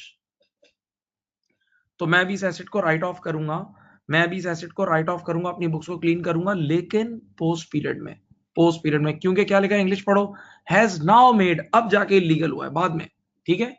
तो अब देखो मैंने क्या करा, ऊपर 30 रुपए का एसेट था, आप बचपन से पढ़ते आ रहे हैं, किसी भी एसेट को राइट ऑफ करना हो, किसी भी एसेट को राइट ऑफ करना हो तो एक एंट्री बनती है, देखो ये बनती है, देखो इधर देखो, पीएनएल डेबिट, एस कंपनी का एसेट है, पीएनएल डेबिट 30 रुपए और इंटेलेक्चुअल प्रॉपर्टी क्रेडिट 30 रुपए, देखते रहो, इंटेलेक्चुअल प्रॉपर्टी क्रेडिट 30 रुपए, पीएनएल डेबिट 30 रुपए और इंटेलेक्चुअल प्रॉपर्टी क्रेडिट 30 रुपए, पीएनएल डेबिट 30 रुपए और इंटेलेक्चुअल प्रॉपर्टी क्रेडिट 30 रुपए।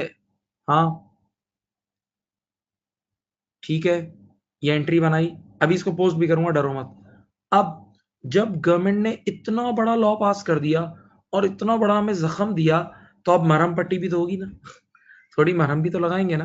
तो देखें मरहम पट्टी क्या होगी, पढ़ लो, उसी में पढ़ लो, मैं वापस जाता हूँ, चलो देखो ये लिखा हुआ है, क्या लिखा हुआ है, ऑफस्प्रिंग विल रिसीव, विल का मतलब फॉर श्योर कंफर्म मिलेंगे, offspring will receive $10 million in compensation from government, government हमें 10 मिलियन की कॉम्पनसेशन देगी, इसको बोलते हैं कॉन्टेंजेंट एसेट। लेकिन जब विल लिखा है ना, विल रिसीव, तो हर हाल में मिलेगी, हर हाल में मिलेगी, तो अब ये वर्चुअली सर्टेन है, तो आप इसको रिकॉग्नाइज कर लोगे, आप इसको रिकॉग्नाइज, विल रिसीव का वर्ड लिखा हुआ है, देख लो।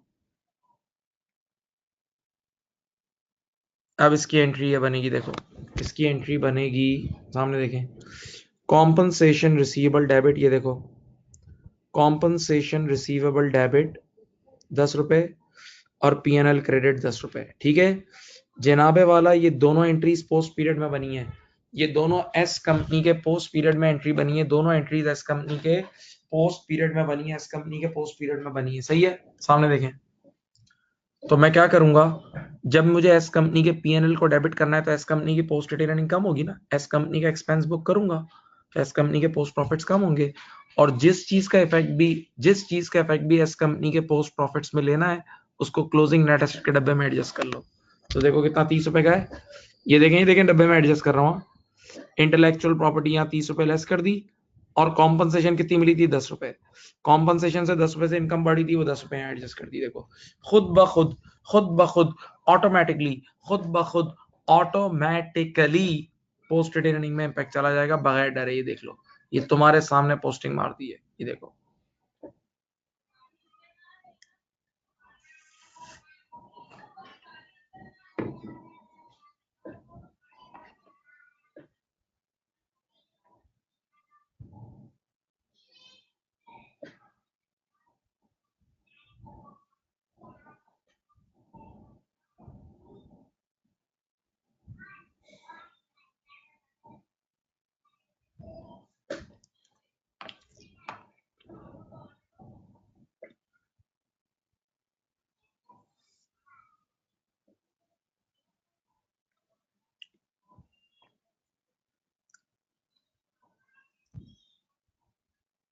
सही।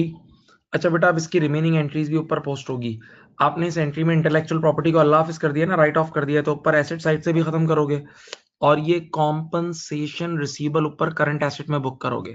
फिर बोलूं, इंटेलेक्चुअल प्रॉपर्टी को ऊपर खत्म करोगे एसेट साइड से, और कॉम्पनसेशन रिसीवेबल को ऊपर करंट एसेट में बुक करोगे। लो बुक करके दिखाता हूँ, आओ देखो,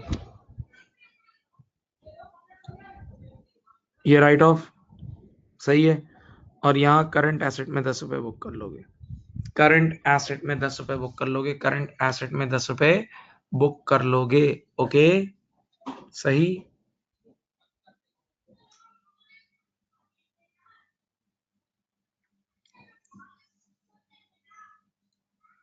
ठीक है जी।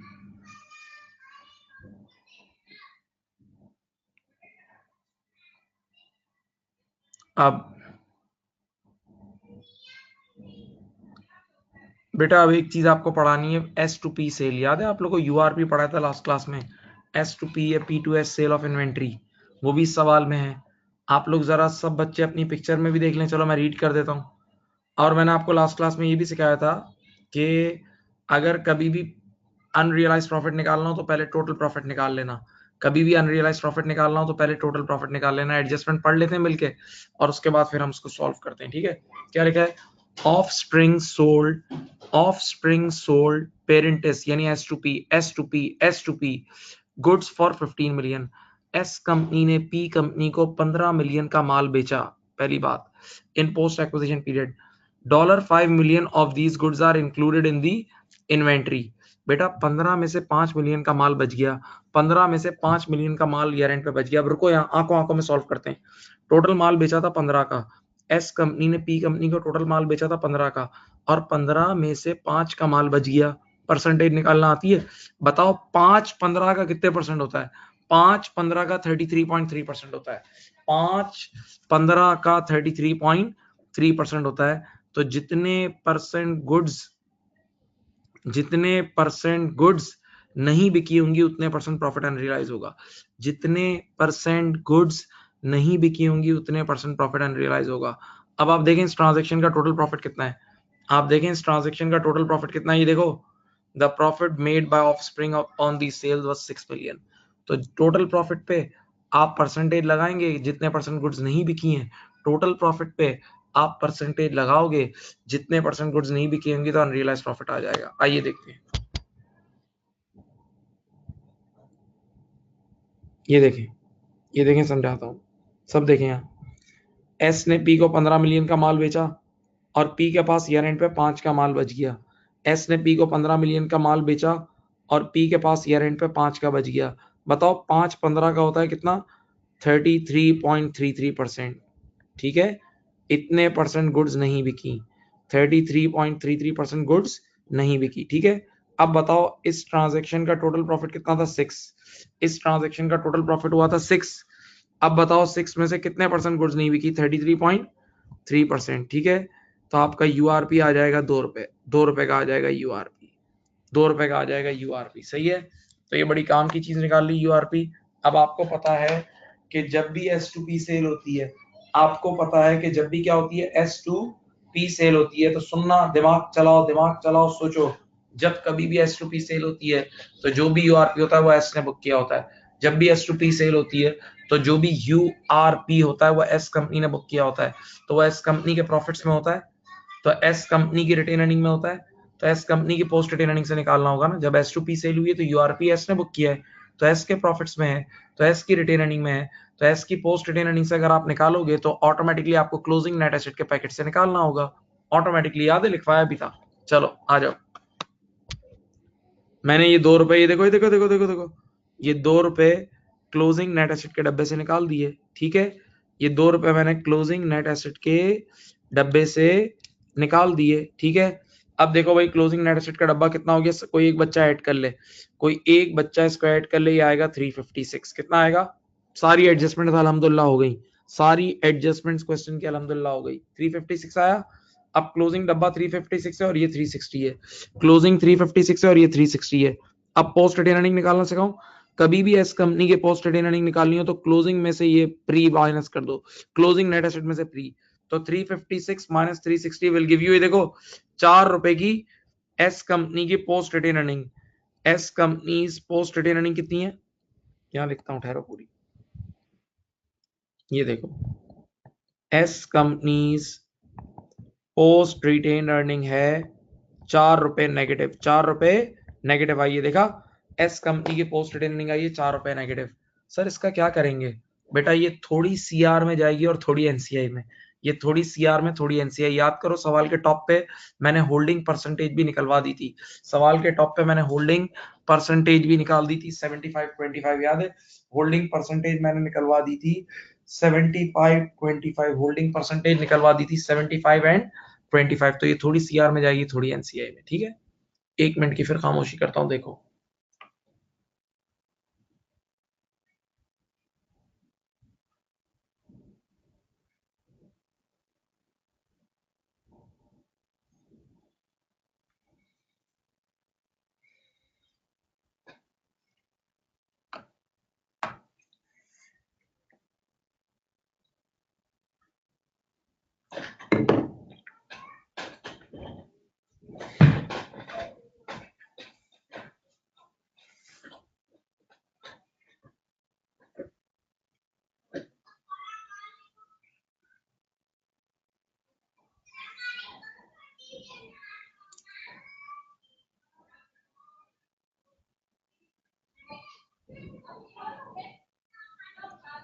अब जनाबे वाला, अब मैं आपके साथ क्या, अब सवाल में कुछ भी मेहनत नहीं है, अब सवाल में मेहनत खत्म। अब गुडविल निकालनी है, देखो इधर गिनो, कंसोलिडेटेड रिजर्व निकालना है और एनसीए निकालना है, टक टक हो जाएगा। गुडविल निकालने की जैसे ही मैंने बात की तो बच्चे ने कहा आपने हमें लास्ट मीटिंग्स में ये पढ़ाया है कि गुडविल निकालने के 2 मेथड्स हैं, आपको पता है ना? एक फुल गुडविल मेथड होता है और एक प्रोपोर्शनेट, एक फुल गुडविल और एक प्रोपोर्शनेट, एक फुल गुडविल और एक प्रोपोर्शनेट। आइए पढ़ते हैं, नोट नंबर लास्ट पढ़ें, आपको पता लग जाएगा कौन सा मेथड है। ये देखो पढ़ो, पेरेंटिस पढ़ो, आखिरी point number 4, parent's policies to value NCI using the fair value, ठीक है? तो बेटा जब भी एनसीआई को फेयर वैल्यू पे रिकॉर्ड करते हैं तो ये फुल गुडविल मेथड होता है, एनसीआई को जब भी फेयर वैल्यू पे रिकॉर्ड करते हैं तो फुल गुडविल, और जब भी एनसीआई को प्रोपोर्शनेटली रिकॉर्ड करते हैं तो ये प्रोपोर्शनेट मेथड होता है, सही है? अच्छा देखो क्वेश्चन में एक चीज तैयार गिवन है, देखें, और नॉर्मली गिवन होती है। बताओ एसेस्ट एट कितनी है भाई, फेयर वैल्यू ऑफ एनसीआई कितनी गिवन है? फेयर वैल्यू ऑफ एनसीआई है 125 मिलियन, कितनी गिवन है?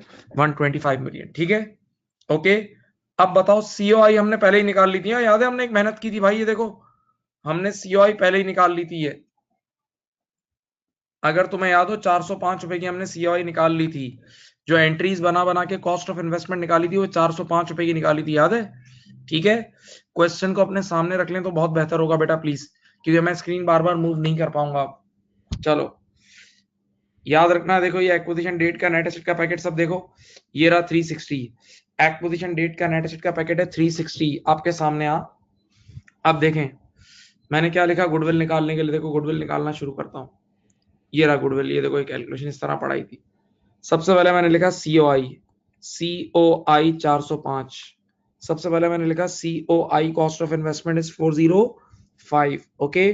फिर मैंने लिखा fair value of NCI at acquisition 125, fair value of NCI at acquisition is equal to 125, okay. इन दोनों को ऐड करो तो ये आ जाएगा 530, ये आ जाएगा 530, ओके। अब एक्विजिशन डेट का नेट एसेट का पैकेट था 360, एक्विजिशन डेट का नेट एसेट का पैकेट कितना था 360, 530 में से 360 लेस करो, 530 में से 360 लेस करो, प्लीज करो, मेरे ख्याल से ये आता है 170। लो भाई गुडविल आ गई, पहली चीज आपने कैलकुलेट कर ली, goodwill is done, goodwill is done, goodwill is done, अल्हम्दुलिल्लाह।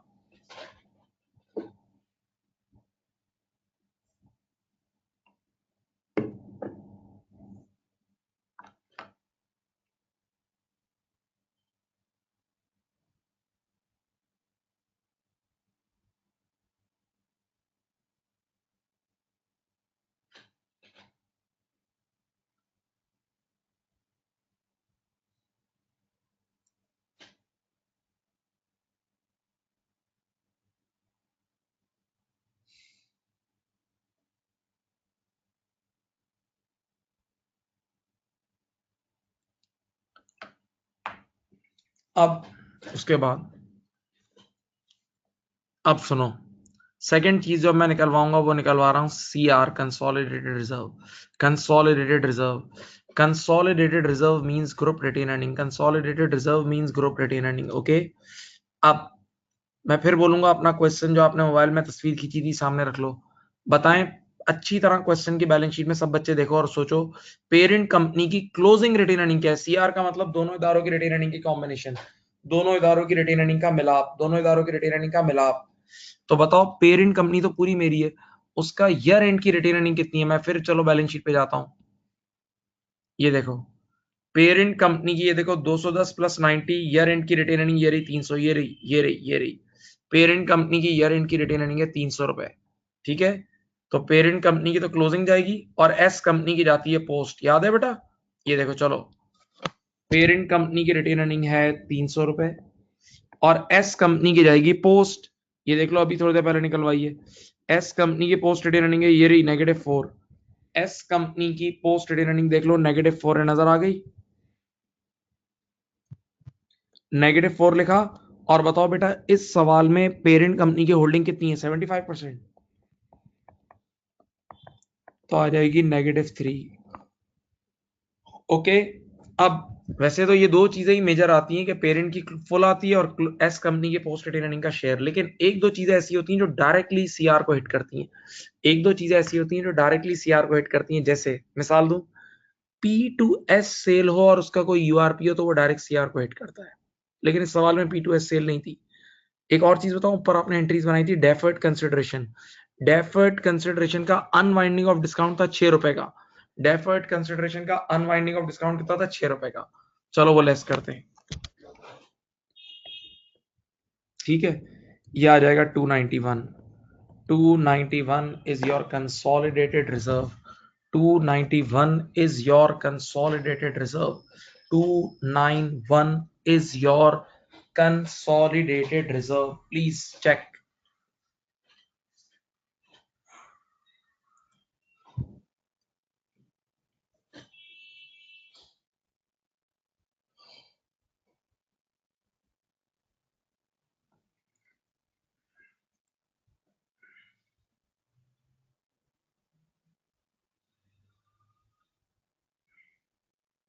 अब तीसरी चीज है एनसीआई। तीसरी चीज क्या है? एनसीआई। सुनो बेटा, आप सबको पता है कि in consolidated SOFP in full goodwill method we report NCI at fair value. We report NCI at fair value. और फेयर वैल्यू तो आपको एनसीआई की गिवन थी नोट नंबर 4 में। बस एक मसला था, वो एक्विजिशन दिन की गिवन थी, एक्विजिशन वाले दिन की गिवन थी। तो उस फेयर वैल्यू में आप पोस्ट चीज ऐड कर लो, एस कंपनी के पोस्ट रिटेन अर्निंग का शेयर एडजस्ट कर लो। Fair value of NCI at acquisition में एस कंपनी की पोस्ट रिटेन अर्निंग का शेयर एडजस्ट कर लो। चलो बताओ, fair value of NCI at acquisition कितनी थी? 125। सही है, यही था। और एस कंपनी की पोस्ट रिटेन अर्निंग थी 4 रुपए नेगेटिव। एस कंपनी की पोस्ट रिटेन अर्निंग थी 4 रुपए, तो इसका आप 75% यहाँ एडजस्ट कर लें। चलो 125 माइनस 3 कितना होता है?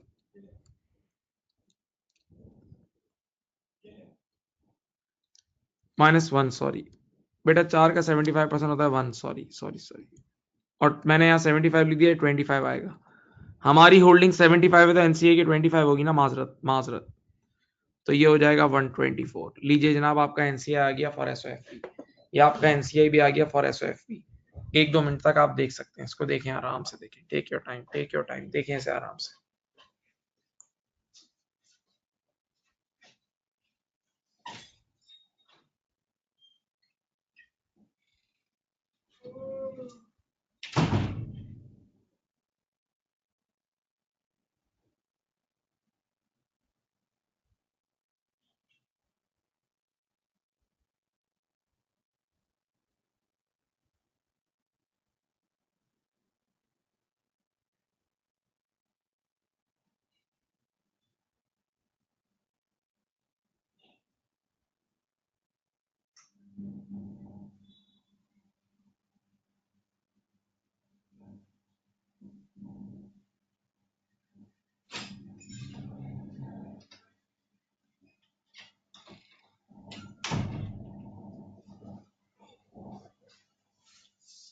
सही।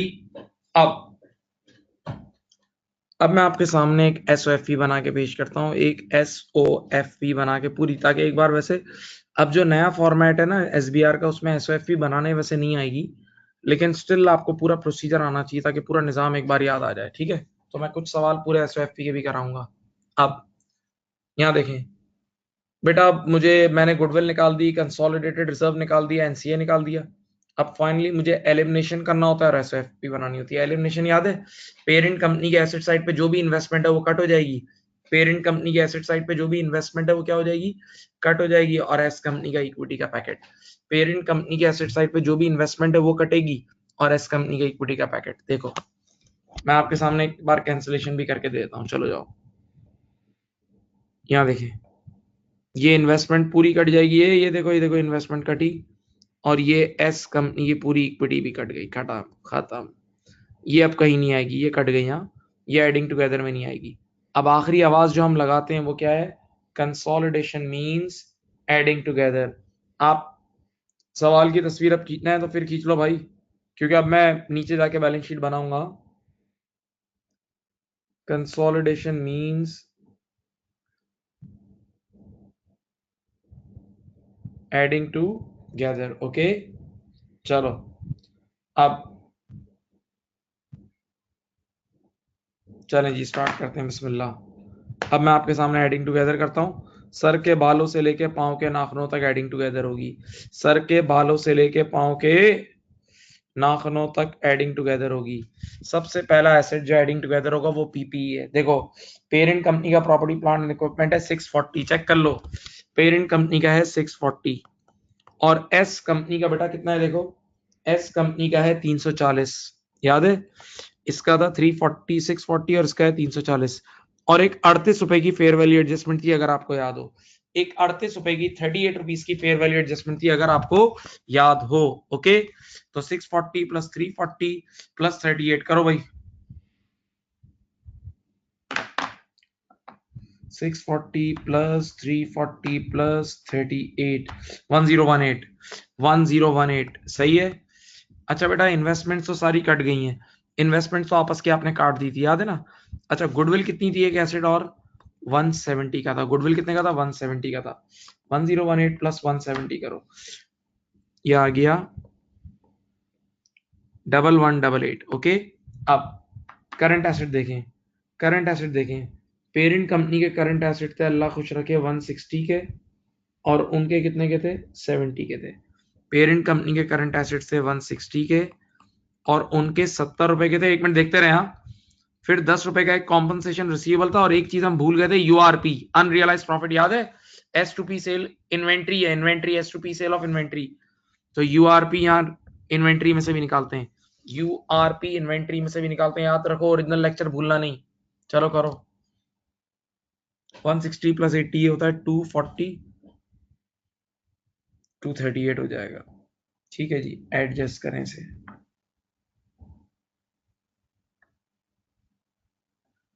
1426। बेटा ये मैंने एसेट साइड बना दी, एसेट साइड आपके सामने बना दी है 1426। इसको 1-2 मिनट देख लें, कोई सवाल है तो वो भी आप पूछ सकते हैं, नो इश्यू प्लीज।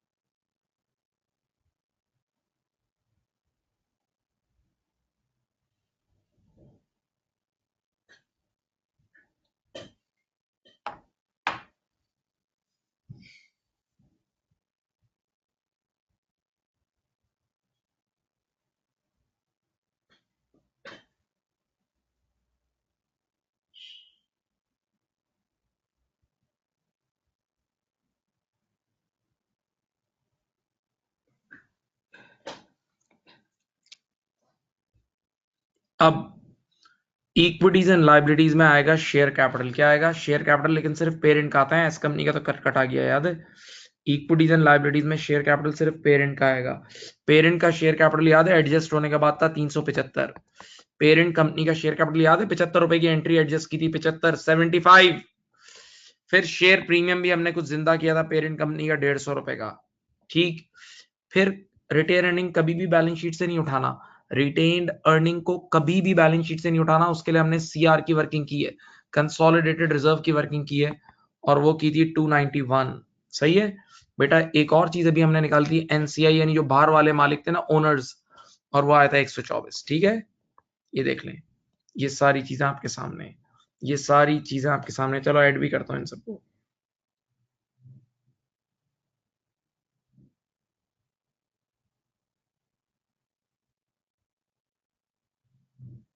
$940, 940। ठीक है, अब आ जाए लोन नोट्स।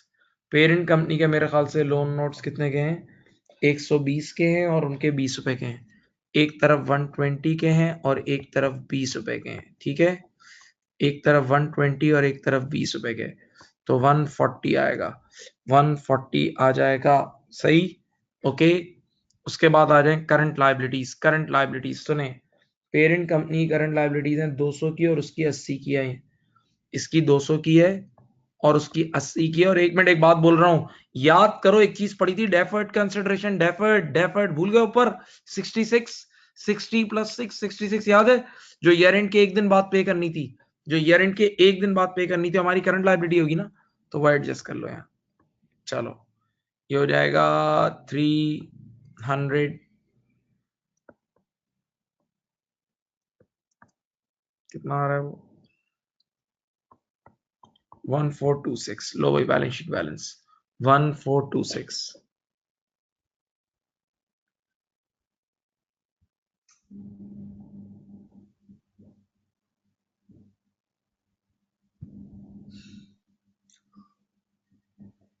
जी जनाब, बैलेंस शीट आपकी बैलेंस हो गई, देख लें आराम से। पहला क्वेश्चन हमारा हो गया, अल्हम्दुलिल्लाह अल्हम्दुलिल्लाह।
सही है जी। हाँ जी बोलें, समझ गए यहाँ तक।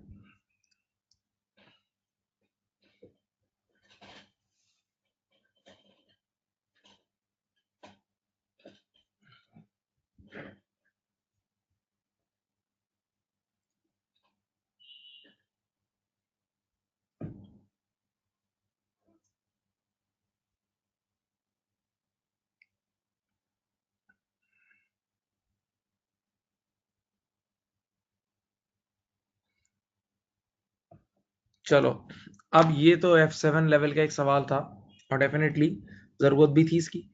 अब मैं ज़रा एडवांस मसाइल पे आता हूँ आहिस्ता आहिस्ता। तो अब आप लोग SBR लेवल पे आ चुके हैं, पास में P2 लेवल पे। ठीक है,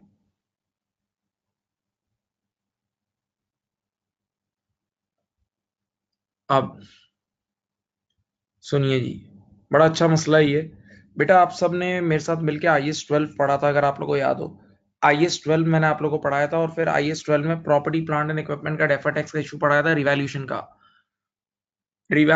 डेफर टैक्स का इशू पढ़ाया था, और ये भी समझाया था कि जब अपवर्ड रिवैल्यूएशन होती है ना, तो इक्विटी क्रिएट होती है। जब अपवर्ड रिवैल्यूएशन होती है तो इक्विटी क्रिएट होती है, तो उसका डेफर टैक्स भी इक्विटी में जाता था। याद करो, पढ़ा था। जब अपवर्ड रिवैल्यूएशन होती है तो IS 16 के हिसाब से हम इक्विटी बुक करते हैं, तो उसका डेफर टैक्स भी हम इक्विटी में ही डालते हैं, उसका डेफर टैक्स भी हम इक्विटी में ही डालते हैं। याद है? हाँ। फिर वो जिंदा होता था इक्विटी में और उसकी मौत होती थी पीएनएल में। बाद में उसको रिवर्स भी करते थे, अगर आपको याद हो, भूल गए हो, क्योंकि वैल्यू बढ़ने की वजह से हम डेफर टैक्स बुक करते थे। वैल्यू बढ़ने की वजह से हम डेफर टैक्स बुक करते थे।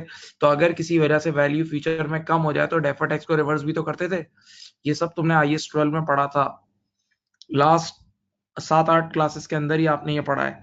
लास्ट 7 to 8 क्लासेस में ये आपको पढ़ाया है मैंने। सोचो, भूल गए हो आप लोग?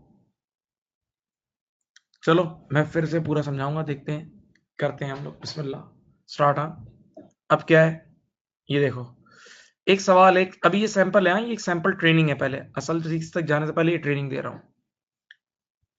क्या हो रहा है, अब आप सिंपल यही करोगे, हर सवाल में जब भी बैलेंस शीट का सवाल आएगा तो एक्विजिशन डेट का नेट एसेट का पैकेट बनाओगे, बैलेंस शीट का जब भी सवाल आएगा तो एक्विजिशन डेट का नेट एसेट का पैकेट बनाओगे, और रिपोर्टिंग डेट का नेट एसेट का पैकेट बनाओगे। एक्विजिशन डेट का नेट एसेट का पैकेट बनाओगे और रिपोर्टिंग डेट का नेट एसेट का पैकेट बनाओगे। एक्विजिशन डेट नेट एसेट और reporting date net asset. Okay, अब सुनो, आपने क्या करा, आपके पास ordinary share capital acquisition date पे था 10,000, बाद में भी 10 ही होगा, वो चेंज नहीं होता।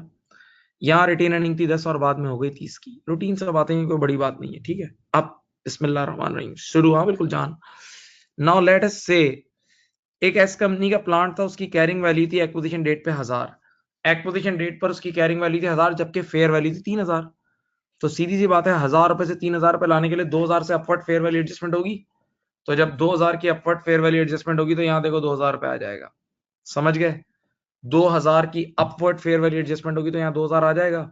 कॉमन सेंस की बात है, क्योंकि जब एसेट बढ़ेगा तो नेट एसेट भी बढ़ेगा, जब एसेट बढ़ेगा तो नेट एसेट भी बढ़ेगा। लेकिन डियर स्टूडेंट, मैं और आप हम सब जानते हैं plant is depreciating asset, plant is a depreciating asset. तो इसकी रिमेनिंग लाइफ गिवन है, कितनी गिवन है? 10 साल। Plant is a depreciating asset, तो रिमेनिंग लाइफ कितनी गिवन है? 10,000, 10 साल। चलो इसको डेप्रिशिएट करते हैं, इधर देखो, मैंने लिखा 2000 डिवाइड बाय 10 ईयर्स, ठीक है, कितना आया? 200 आया। और बेटा एक्विजिशन डेट और बैलेंस शीट डेट में ऊपर देखो 1 साल का फर्क है, एक्विजिशन डेट और बैलेंस शीट डेट में गिन के 1 साल का ही फर्क है। ओके, तो 2000 माइनस 200 कितना आया? ईयर एंड पर ये एडजस्ट हो जाएगा, कितना? 1800। सही है, ये आपको पहले ही पढ़ा चुका हूं। ईयर एंड पर ये एडजस्ट हो जाएगा, कितना? 1800। ईयर एंड पर ये एडजस्ट हो जाएगा 1800 रुपए का, ईयर एंड पर ये एडजस्ट हो जाएगा 1800 का। सही है। अब असल इफेक्ट, असल चीज अब समझाता हूं, जरा सोचें अब। Fair value adjustment is like a revaluation, fair value adjustment obviously is like a revaluation. तो आपने जब एक्विजिशन डेट पर एसेट को रिवैल्यू करा, पुरानी स्टोरी है, सुना रहा हूं, आपको याद आएगी। आपने एक्विजिशन डेट पर जब एसेट को रिवैल्यू किया तो वैल्यू बढ़ी, तो आप खुश हो गए, आप भागे भागे, आप भागे भागे टैक्स वालों के पास गए, आपने कहा ये लो वैल्यू बढ़ी 2000 से, और 2000 का 30%, ये लो 600 रुपए का टैक्स, 2000 का 30%, ये लो 600 रुपए का टैक्स। तो टैक्स वाले ने कहा दिमाग खराब है क्या, ये तो अनरियलाइज चीज है, वैल्यू बैठे बैठे बढ़ी है, पैसे थोड़ी आए कुछ। तो बोला हम अनरियलाइज चीज पे टैक्स नहीं लेते। तो मैंने खुशी खुशी कहा इसका मतलब यार आप कभी भी टैक्स नहीं लोगे ना। उसने बोला ऐसा तो मैंने नहीं बोला है, वैल्यू बढ़ गई है इसका मतलब फ्यूचर में महंगा बिकेगा, वैल्यू बढ़ गई है इसका मतलब फ्यूचर में ये महंगा बिकेगा। तो उसने कहा मैं टैक्स लूंगा, जब आप इसे बेचोगे तो मैं टैक्स लूंगा, जब आप इसे बेचोगे तो मैं टैक्स लूंगा। ओके, तो ऐसी सूरत हाल में जब फ्यूचर में टैक्स देना है तो ये टैक्सेबल टीडी है ना। हाँ, तो आप इस टैक्सेबल टीडी पे डेफर्ड टैक्स लायबिलिटी बुक करते थे, टैक्सेबल टीडी पे डेफर्ड टैक्स लायबिलिटी बुक करते थे। तो 2000 का 30% होता है 600, 2000 का 30% होता है 600। अब सुको डायलॉग सुनो, इधर कान पे जोर दो। जब ये फेयर वैल्यू एडजस्टमेंट यानी ये रिवैल्यूएशन एक्विजिशन डेट का अमल है, जब ये fair value adjustment acquisition date का अमल है, तो इसकी डेफर्ड टैक्स लायबिलिटी भी तो एक्विजिशन डेट पे ही अराइज हुई होगी ना। जब ये fair value adjustment acquisition date का अमल है तो इसकी डेफर्ड टैक्स लायबिलिटी भी एक्विजिशन डेट पर ही अराइज हुई होगी, इसकी डेफर्ड टैक्स लायबिलिटी भी एक्विजिशन डेट पर ही अराइज हुई होगी। हाँ, तो अब देखो मैं 600 रुपए की डेफर्ड टैक्स लायबिलिटी बुक कर रहा हूँ, ये देखो, सुनो यहाँ। तो जब मैं 600 रुपए की लाइबिलिटी जिंदा करूंगा, ये देखो इक्वेशन देखो, जब मैं लाइबिलिटी को 600 से बढ़ाऊंगा तो नेट एसेट 600 से कम नहीं हो जाएगा, जब मैं लाइबिलिटी को 600 रुपए से बढ़ाऊंगा तो नेट एसेट 600 रुपए से कम नहीं हो जाएगा, सोचो। तो अब देखो एक्विजिशन डेट के नेट एसेट के डब्बे में ही 600 रुपए नेगेटिव आ जाएगा, एक्विजिशन डेट के नेट एसेट के डब्बे में ये 600 रुपए नेगेटिव आ जाएगा, सोच लो। इसको बोलते हैं डेफर्ड टैक्स ऑन रिवैल्यूएशन। हाँ, हाँ जी। अब अगला डायलॉग ये इससे भी ज्यादा काम का है, बताओ ये डेफर्ड टैक्स लायबिलिटी क्यों बुक की है? क्योंकि वैल्यू बढ़ी है।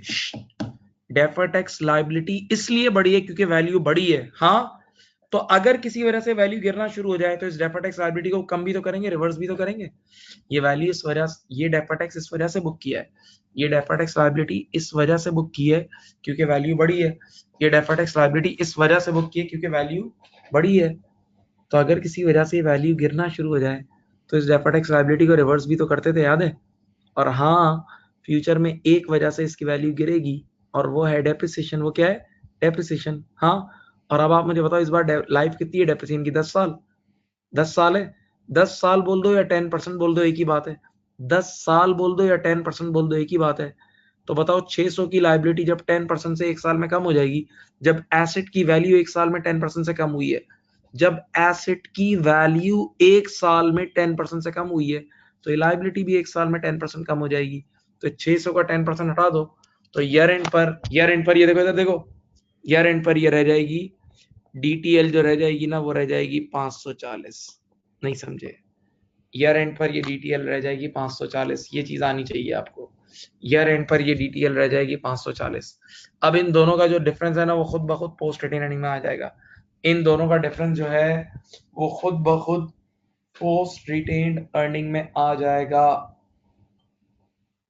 इन दोनों का डिफरेंस खुद ब खुद पोस्ट रिटेन अर्निंग में आ जाएगा। हाँ जी,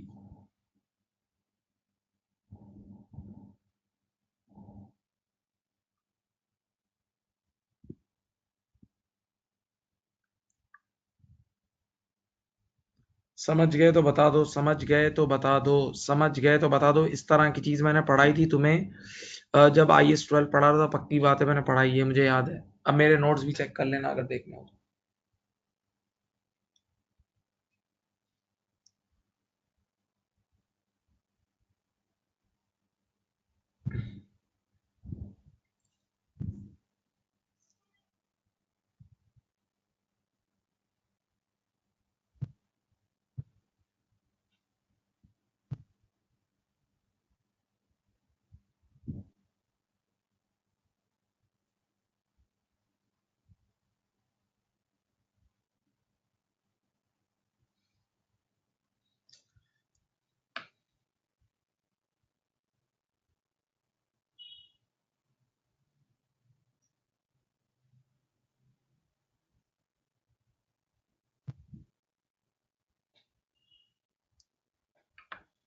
सही।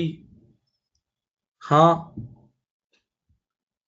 जनाब, यहाँ तक क्लियर है।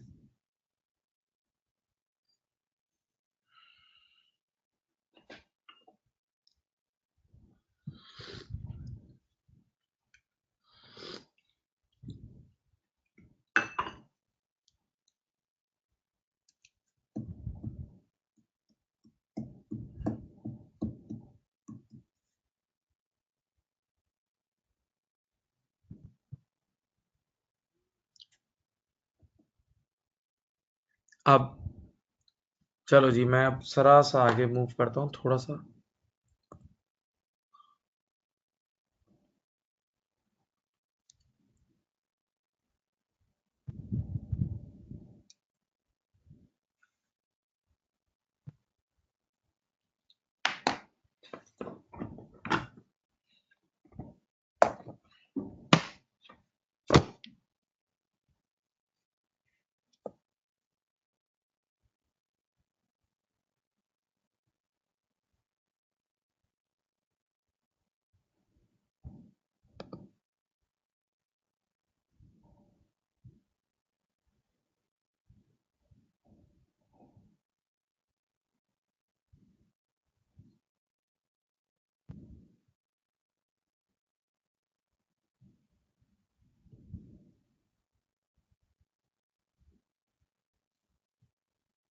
चलो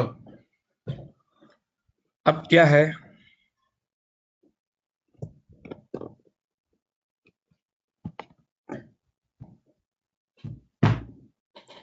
एक टॉपिक है उसका नाम है स्टेप एक्विजिशन। ये टोटली टोटली न्यू टॉपिक है, ये F7 में आपने नहीं पढ़ा, ये आपने F7 में नहीं पढ़ा। चलो स्टेप बेटा, आप लोग F7 लेवल पे क्या करते थे पहले मैं याद दिलाता हूं। आप हमेशा वन शॉट कंपनी खरीद लेते थे। F7 लेवल पे आप लोग हमेशा एक शॉट में एक कंपनी खरीदते थे, डायरेक्ट 80% शेयर खरीदते थे या 100% या 60% डायरेक्ट कंट्रोल आता था। अब SBR लेवल पे क्या होगा कि आप एक कंपनी को आहिस्ता आहिस्ता खरीदोगे। जैसे मैंने आपके सामने टोटल 4 केसेस लिखे हुए हैं, 4। पहले का नाम है I2S। I2S पहले के इनका नाम है I2S। I का मतलब है ट्रेड इन्वेस्टमेंट। I का मतलब है ट्रेड इन्वेस्टमेंट, यानी ना कंट्रोल ना सिग्निफिकेंट इन्फ्लुएंस, ना कंट्रोल ना सिग्निफिकेंट इन्फ्लुएंस। सुनो, तो मैंने सबसे पहले एक कंपनी के 10% शेयर खरीदे। तो 10% शेयर खरीदे तो ना मेरे पास कंट्रोल आया, ना मेरे पास सिग्निफिकेंट इन्फ्लुएंस आया। ठीक है, अब मैंने क्या करा, सामने देखें, अगली बार 1 साल बाद मैंने डायरेक्ट 70% शेयर और ले लिए। तो 10% से 70% और ले लिए तो एकदम कंट्रोल आ गया होगा।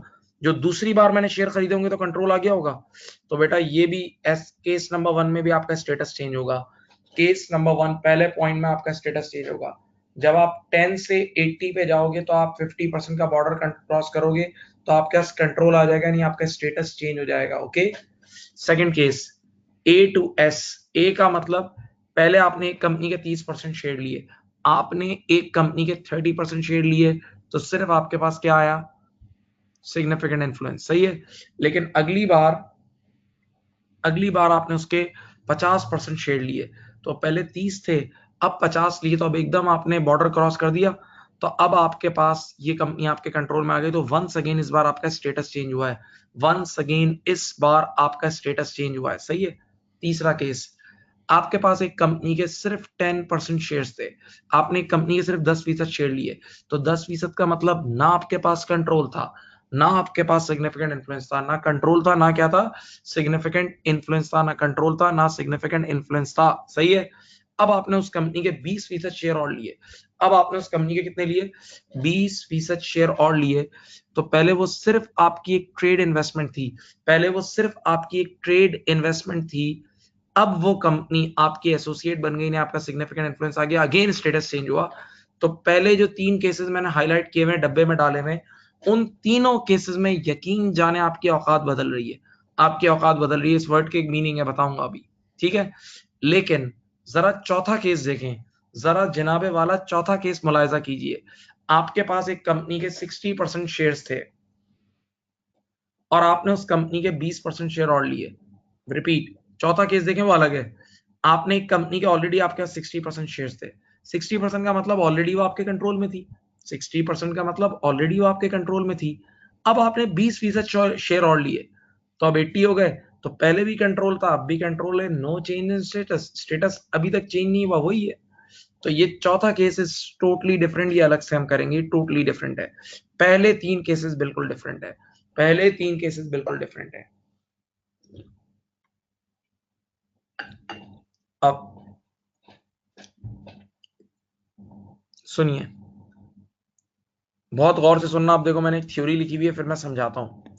इन फर्स्ट 3 केसेस देखो क्या लिखा है, इन फर्स्ट 3 केसेस जिसमें आपकी औकात बदल रही है, जिसमें आपकी स्टेटस चेंज हो रहा है, there is a change in status, that's why we will bring, समझाता हूं, existing investment to fair value with gain और loss of fair value change in P&L। पढ़ो, in first 3 cases there is a change in status, अपनी औकात में change आ रहा है। That's why we'll bring existing investment to fair value with gains और losses of fair value change in P&L। Existing जो भी पुरानी इन्वेस्टमेंट होगी उसको फेयर वैल्यू पे लाएंगे जिस दिन आपका स्टेटस चेंज होगा, और तवज्जो, और जो भी फेयर वैल्यू का चेंज होगा सारा P&L में बुक होगा। बच्चे ने कहा ये ऐसा क्यों बोला है आईएएस ने? मैंने कहा मैं इसकी वजह आपको बताऊंगा, अभी बड़ी अच्छी अच्छी वजूहत हैं, बहुत अच्छी बेहतरीन लॉजिक है, आप समझ जाएंगे। चलें, पहले एक एग्जांपल देखें, यहां देखो, ये चेक करो। 1 जनवरी 08 को मैंने कंपनी के 10% शेयर लिए, 1 जनवरी 08 को मैंने कंपनी के 10% शेयर लिए, सही है, और 10 रुपए में लिए। 10% शेयर कितने में लिए, देखो 10 में लिए, ठीक है। 1 साल बाद उसी कंपनी के मैंने 60% शेयर और लिए, कितने में लिए, 150 में लिए। रिपीट, 1 जनवरी 08 को एक कंपनी के 10% शेयर लिए, कितने में, 10 में, और 1 साल बाद उसी कंपनी के 60% शेयर और लिए 150 रुपए में। तो 1 जनवरी 09 को बॉर्डर क्रॉस हो गया, 1 जनवरी 09 को मेरा स्टेटस चेंज हुआ है, कंट्रोल आया है, देखो। तो जिस दिन कंट्रोल आएगा ना, तो उस दिन वो जो पुरानी इन्वेस्टमेंट नहीं होगी एग्जिस्टिंग, उसको भी फेयर वैल्यू पे लाना जरूरी है। तो बताओ उस पुरानी इन्वेस्टमेंट की आज फेयर वैल्यू 15 रुपए है ना, और मैंने खरीदी थी 10 रुपए में। तो जो भी चेंज है ना बेटा 10 रुपए से 15 रुपए का, 10 रुपए से 15 रुपए का, तो 5 रुपए के जो चेंज है ना वो पीएल में जाएगा। देखो ये इसकी एंट्री बनेगी। तो बता रहा हूं, इन्वेस्टमेंट डेबिट 5 और पीएनएल क्रेडिट 5, इन्वेस्टमेंट डेबिट 5 और पीएनएल क्रेडिट 5, इन्वेस्टमेंट डेबिट 5 रुपए और पीएनएल क्रेडिट 5 रुपए, सही है। और अब आप एग्जिस्टिंग इन्वेस्टमेंट को भी फेयर वैल्यू पे ले आए। सर क्यों ले आए, लॉजिक क्या है, जवाब दूं। आज मुझे 1 जनवरी 09 को गुडविल निकालनी है। तो जब गुडविल निकालनी है तो सुनो, जो नए 60% शेयर लिए वो तो अभी लिए, जो नए 60% शेयर लिए वो तो 1 जनवरी 09 को लिए ना, तो वो तो फेयर वैल्यू पर ही होंगे। तो जब ये नए शेयर फेयर वैल्यू पे हैं, तो एग्जिस्टिंग शेयर को भी फेयर वैल्यू पे लाना होगा ताकि कंपैरिजन लाइक विद लाइक हो। जब नए शेयर्स फेयर वैल्यू पे हैं, तो एग्जिस्टिंग शेयर्स को भी किस पे लाना होगा, फेयर वैल्यू पे लाना होगा, ताकि कंपैरिजन लाइक विद लाइक हो, ताकि कंपैरिजन क्या हो, लाइक विद लाइक हो। एक जवाब। दूसरा जवाब, बेटा पहले मैं 10% वाला शेयर होल्डर था, यानी मेरे पास छोटी गाड़ी थी, यूं समझो। पहले मैं 10% वाला छोटा शेयर होल्डर था, यानी मेरे पास छोटी गाड़ी थी। अब मैं कंट्रोल वाली गाड़ी में आ गया हूं, बड़ी बड़ी। तो स्टैंडर्ड क्या बोलता था, उसको यूं सोचो जैसे आपने छोटी गाड़ी बेच के बड़ी गाड़ी ली है, आपने छोटी गाड़ी दे के बड़ी गाड़ी ली है। तो अगर छोटी गाड़ी बेच दिए तो फेयर वैल्यू पे ही बिकेगी ना, छोटी गाड़ी बेच दिए तो फेयर वैल्यू पे ही बिकेगी ना। इसीलिए उस एग्जिस्टिंग इन्वेस्टमेंट को फेयर वैल्यू पे लाना जरूरी है, एग्जिस्टिंग इन्वेस्टमेंट को फेयर वैल्यू पे लाना जरूरी है।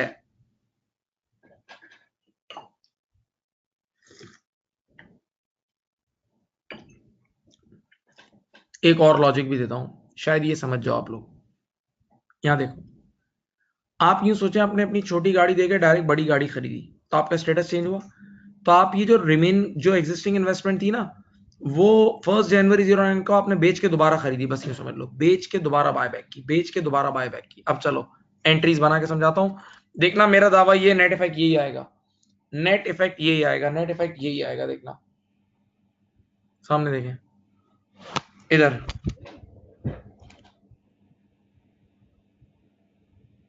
ये देखो, चलो इसमें देख के समझाता हूं ना। यहां देखो, सब देखें यहां बेटा, why this gain in P&L? It's like you sold existing investment and buy it back immediately. देखो बताओ, आपके पास एग्जिस्टिंग इन्वेस्टमेंट 10 रुपए की नजर आ रही थी, उसकी ओरिजिनल कॉस्ट, और आपने बेची, उसकी फेयर वैल्यू क्या थी, 15। तो आप अगर उसको 15 रुपए में बेचोगे तो एंट्री बनेगी बैंक डेबिट 15, इन्वेस्टमेंट क्रेडिट 10 और PNL credit 5। Bank debit 15, investment credit 10 और पीएनएल क्रेडिट 5, यही बनेगी। हाँ, अब आपने उसको बेचा और दोबारा वापस ले लिया, दोबारा वापस लिया, तो 15 की चीज थी ना, तो 15 में ही मिलेगी। इन्वेस्टमेंट डेबिट 15 और कैश क्रेडिट 15। अब डियर स्टूडेंट एक बात सुनो, एक बात सुनो, अगर तुम इन दोनों एंट्रीज का ये पैसा और पैसा काट दो, तो आपकी अल्टीमेटली नेट एंट्री वही बनेगी, इन्वेस्टमेंट डेबिट 5 रुपए और पीएनएल क्रेडिट 5 रुपए। अगर ये पैसा और पैसा काट दो ना, तो आपकी वही नेट एंट्री बनेगी जो मैंने बनवाई थी, इन्वेस्टमेंट डेबिट 5 रुपए और पीएनएल क्रेडिट 5 रुपए। एक मिनट सोच लो, यानी आप बेच के दोबारा ले रहे हो तो वही गेन पीएन में चले जाएगा ना।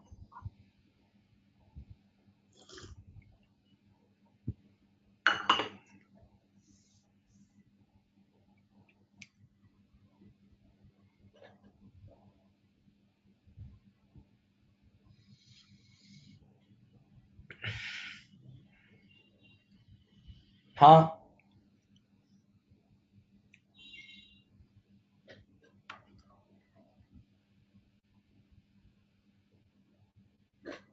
अब देखो समझाता हूँ और। तो अब क्या हुआ, मेरी इस एग्जांपल में आपके पास कंट्रोल कब आया बेटा, 1 जनवरी 09 को आया। इस एग्जांपल में आपके पास कंट्रोल कब आया बेटा, 1 जनवरी 09 को। तो अब जिस दिन कंट्रोल आता है, कान खोल के सुनो, कान को खोलो, जिस दिन कंट्रोल आता है उसी दिन से कंसोलिडेशन शुरू होती है, ठीक है। तो अब कंसोलिडेशन की शुरुआत गुडविल से होती है। तो अब देखो, मैं गुडविल, तो मैंने इस बार एक मिसाल के तौर पे एक बच्चों वाली गुडविल निकालता हूँ। देखो बताओ मैंने कितनी कीमतें अदा की हैं। अभी अभी 60% शेयर खरीदे हैं, कितने में, 150 रुपए में, सही। फिर वो जो 10% वाली छोटी गाड़ी थी उसकी फेयर वैल्यू क्या थी, ये देखो 15 रुपए। क्वेश्चन में आपको, अगर फुल गुडविल मेथड होगा, अगर कौन सा होगा बेटा बताओ, अगर फुल गुडविल मेथड होगा, आपको पता है, तो फेयर वैल्यू ऑफ एनसीए भी गिवन होती है, तो ये फेयर वैल्यू ऑफ एनसीए भी गिवन होगी। सही है, इन तीनों को ऐड करोगे तो ये तीनों मिला के 100% हो जाएगा। हाँ बेटा, वो दोनों और ये मिलके, अब इसमें से लेस कर देना fair value of net assets of S company at acquisition, तो आपके पास गुडविल आ जाएगी। देख लो, आपके पास गुडविल आ जाएगी, आपके पास गुडविल आ जाएगी। जनाबे वाला प्लीज।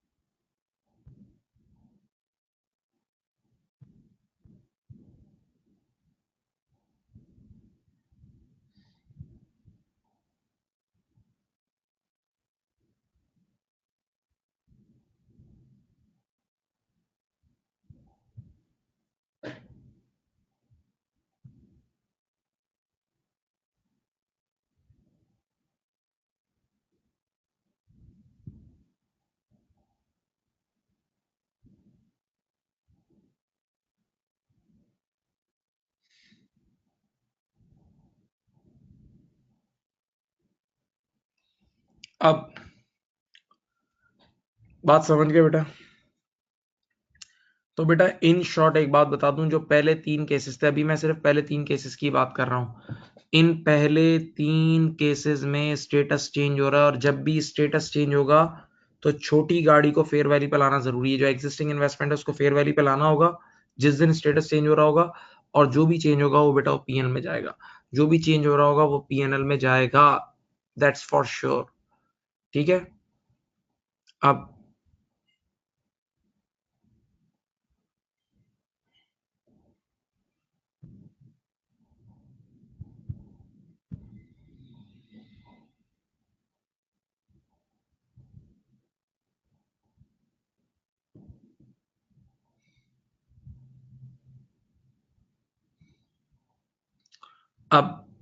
मैं आपको एक चीज पहले और सिखाता हूं आज, कि F7 लेवल के सवालात में और P2 लेवल के सवाल में किस तरह का फर्क होता है, ये भी थोड़ा बताता हूँ।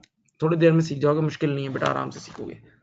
आपने एक चीज नोटिस की थी, अभी आपको मैंने एक सवाल कराया था, उस सवाल में हम एक्विजिशन डेट का एक नेट एसेट का पैकेट बनाते थे, याद है? आप लोगों को एक सवाल कराया था, उसमें एक्विजिशन डेट का नेट एसेट का पैकेट बनाते थे, याद आ रहा है बेटा? बोलो हाँ। एक सवाल कराया था जिसमें एक्विजिशन डेट का नेट, तो उसमें आप लिखते थे ऑर्डिनरी शेयर कैपिटल, मिसाल के तौर पे 500, एक मिसाल दे रहा हूं, उसमें आप लिखते थे रिटेन अर्निंग 300। सही, फिर आपको नीचे क्वेश्चन में, अभी आपने पेरेंटिस का सवाल अभी अभी किया है, क्वेश्चन में आपको नीचे फेयर वैल्यू एडजस्टमेंट गिवन होती थी, क्वेश्चन में आपको नीचे फेयर वैल्यू एडजस्टमेंट गिवन होती थी, तो आप वो फेयर वैल्यू एडजस्टमेंट एडजस्ट करते थे। लेटेस्ट से plant, fair value adjustment plant 200 रुपए की आपने एडजस्ट की, याद आया? आप नीचे फेयर वैल्यू एडजस्टमेंट अलग से बेटा एडजस्ट करते थे, 200 रुपए की या 300 रुपए की या 500 की, जितने की भी। और जैसे ही आप फेयर वैल्यू एडजस्टमेंट एडजस्ट करते थे, तो नीचे पूरा पैकेट जो होता था ना, ये पैकेट फिर आपका फेयर वैल्यू पे आ जाता था, ये आपका फेयर वैल्यू पे आ जाता था। यानी ये जो चीज होती थी ना बेटा, इधर देखें, ये आ जाती थी आपके पास fair value of net assets. नहीं समझे बेटा? F7 में हमेशा इस तरह ही होता था, F7 लेवल पे हमेशा इसी तरह होता था कि आपको एक्विजिशन डेट का शेयर कैपिटल भी मिल जाता था, रिटेन अर्निंग में मिल जाती थी, और फेयर वैल्यू एडजस्टमेंट नीचे अलग से मिलती थी। फेयर वैल्यू एडजस्टमेंट नीचे क्वेश्चन में अलग से मिलती थी, याद है? तो आप देखो, तो देखो, ये भी लिखते थे, ये भी लिखते थे, और ये भी लिखते थे, तो ये नंबर आपका निकल आता था। और जब ये नंबर आपका निकल आता था तो गुडविल भी निकल आती थी, जब ये नंबर आपका निकल आता था तो गुडविल भी निकल आती थी। याद आया? भूल गए? हाँ, याद आया? फिर गुडविल भी आ जाती थी जब ये नंबर आ जाता था। अब P2 लेवल पे क्या होगा? SBR लेवल पे, SBR लेवल पर आपको क्या क्या गिवन होगा? देखें, आंखें खोलें, 1 मिनट में समझ जाएंगे। SBR लेवल पर ये गायब होगा, ये गायब होगा, ये डायरेक्ट गिवन होगा आपको 1000, ये भी गिवन होगा और ये भी गिवन होगा। SBR लेवल पर direct fair value of net asset given होंगे, शेयर कैपिटल और रिटेन अर्निंग भी गिवन होगा, तो आपको ये बैलेंसिंग फिगर आराम से निकल आएगा। देखो 200 रुपए का, बस सिंपल। अच्छा एक चीज और बता दूं, वो एसेट का नाम लिख के दे देगा, कि बैलेंसिंग फिगर जो आप निकाल रहे हो वो किस एसेट का है वो आपको बता देगा, उससे डरने की जरूरत नहीं है, उसमें बिल्कुल भी डरने की जरूरत नहीं है, बेफिक्र हो जाए, बेफिक्र हो जाए।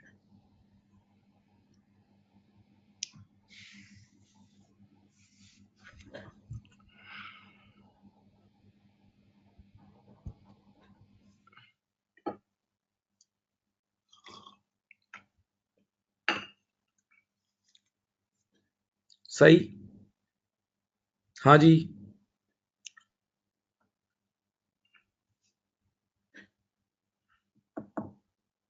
ठीक है जी। तो इस तरह बैलेंसिंग फिगर के जरिए आप फेयर वैल्यू एडजस्टमेंट कैलकुलेट कर लोगे। अब एक और चीज आपको सिखाना है, 12 months rule for acquisition accounting,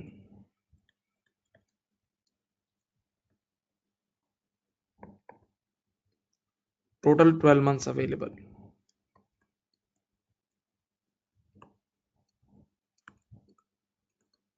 ये आपने F7 में नहीं पढ़ा था बेटा, ये टेक ओवर अकाउंटिंग का समझ लो टोटल टाइम है 12 महीने। टेक ओवर अकाउंटिंग का टोटल टाइम 12 महीने। मेरी तरफ देखें और समझें, मेरी तरफ देखें और समझें, सुने बेटा, पेरेंट कंपनी ने लेटेस्ट से एस कंपनी को टेक ओवर किया, पेरेंट कंपनी ने लेटेस्ट से एस कंपनी को टेक ओवर किया, तो आपको पता है ना एक्विजिशन डेट पर तमाम एसेट्स की फेयर वैल्यू निकाली जाती है। एक्विजिशन डेट पर पूरी एस कंपनी को हम फेयर वैल्यू पे लेकर आते हैं, याद है? हाँ, तो जब हम एक्विजिशन डेट को पर पूरी एस कंपनी को फेयर वैल्यू पे लाना लगे ना, जब हम एक्विजिशन डेट पर पूरी की पूरी एस कंपनी को फेयर वैल्यू पे लाने लगे ना, तो बाकी सारे एसेट तो फेयर वैल्यू पे आ गए, लेकिन किसी एक एसेट की फेयर वैल्यू नहीं निकल पा रही थी प्रैक्टिकली। उस वक्त रुक गया कोई मामला, कोई मार्केट्स बंद थी या कोई मसला था, तो उस वक्त फेयर वैल्यू नहीं निकल पाई। तो अब स्टैंडर्ड क्या बोलता है, कान खोलो, कान खोलो, अगर अगले 12 टेक ओवर डेट के अगले 12 महीने के अंदर अंदर वो फेयर वैल्यू डिटरमिन हो गई, टेक ओवर डेट के नेक्स्ट 12 मंथ्स के अंदर अंदर अगर वो फेयर वैल्यू डिटरमिन हो गई, तो वो ऐसे ही ट्रीट होगी जैसे एक्विजिशन डेट की फेयर वैल्यू है, वो ऐसे ही ट्रीट होगी जैसे एक्विजिशन डेट की फेयर वैल्यू, जैसे एक्विजिशन डेट की फेयर वैल्यू है। सही, यानी वो एक्विजिशन डेट पर फिर वो फेयर वैल्यू एडजस्टमेंट की तरह एडजस्ट होगी, बिल्कुल ऐसे ही एडजस्ट होगी जैसे फेयर वैल्यू एडजस्टमेंट है। एक बार फिर, आपने एक्विजिशन डेट पर एक एसेट की फेयर वैल्यू निकाल रहे थे एस कंपनी की, और वो नहीं निकल पा रही थी, प्रैक्टिकल रीजंस की वजह से वो डिले हो रही थी, यानी वो कुछ मार्केट्स वगैरह बंद थी। तो अब स्टैंडर्ड कहता है कि अगर फेयर वैल्यू अगले 12 महीने के अंदर भी निकल जाए ना टेक ओवर वाले दिन के, तो वो ऐसे ही एडजस्ट होगी जैसे फेयर वैल्यू एडजस्टमेंट है, बिल्कुल उसको फेयर वैल्यू एडजस्टमेंट की तरह एडजस्ट करना। लेकिन अगर वो 12 महीने बाद निकलती है, तो फिर वो पोस्ट पीरियड की रिवैल्यूएशन ट्रीट होगी, then it will be treated as a post period revaluation, फिर वो एक्विजिशन डेट को हिट नहीं करेगी, फिर वो एक्विजिशन डेट को हिट नहीं करेगी। ओके, याद रखना इस बात को, फिर वो एक्विजिशन डेट को हिट नहीं करेगी, प्लीज।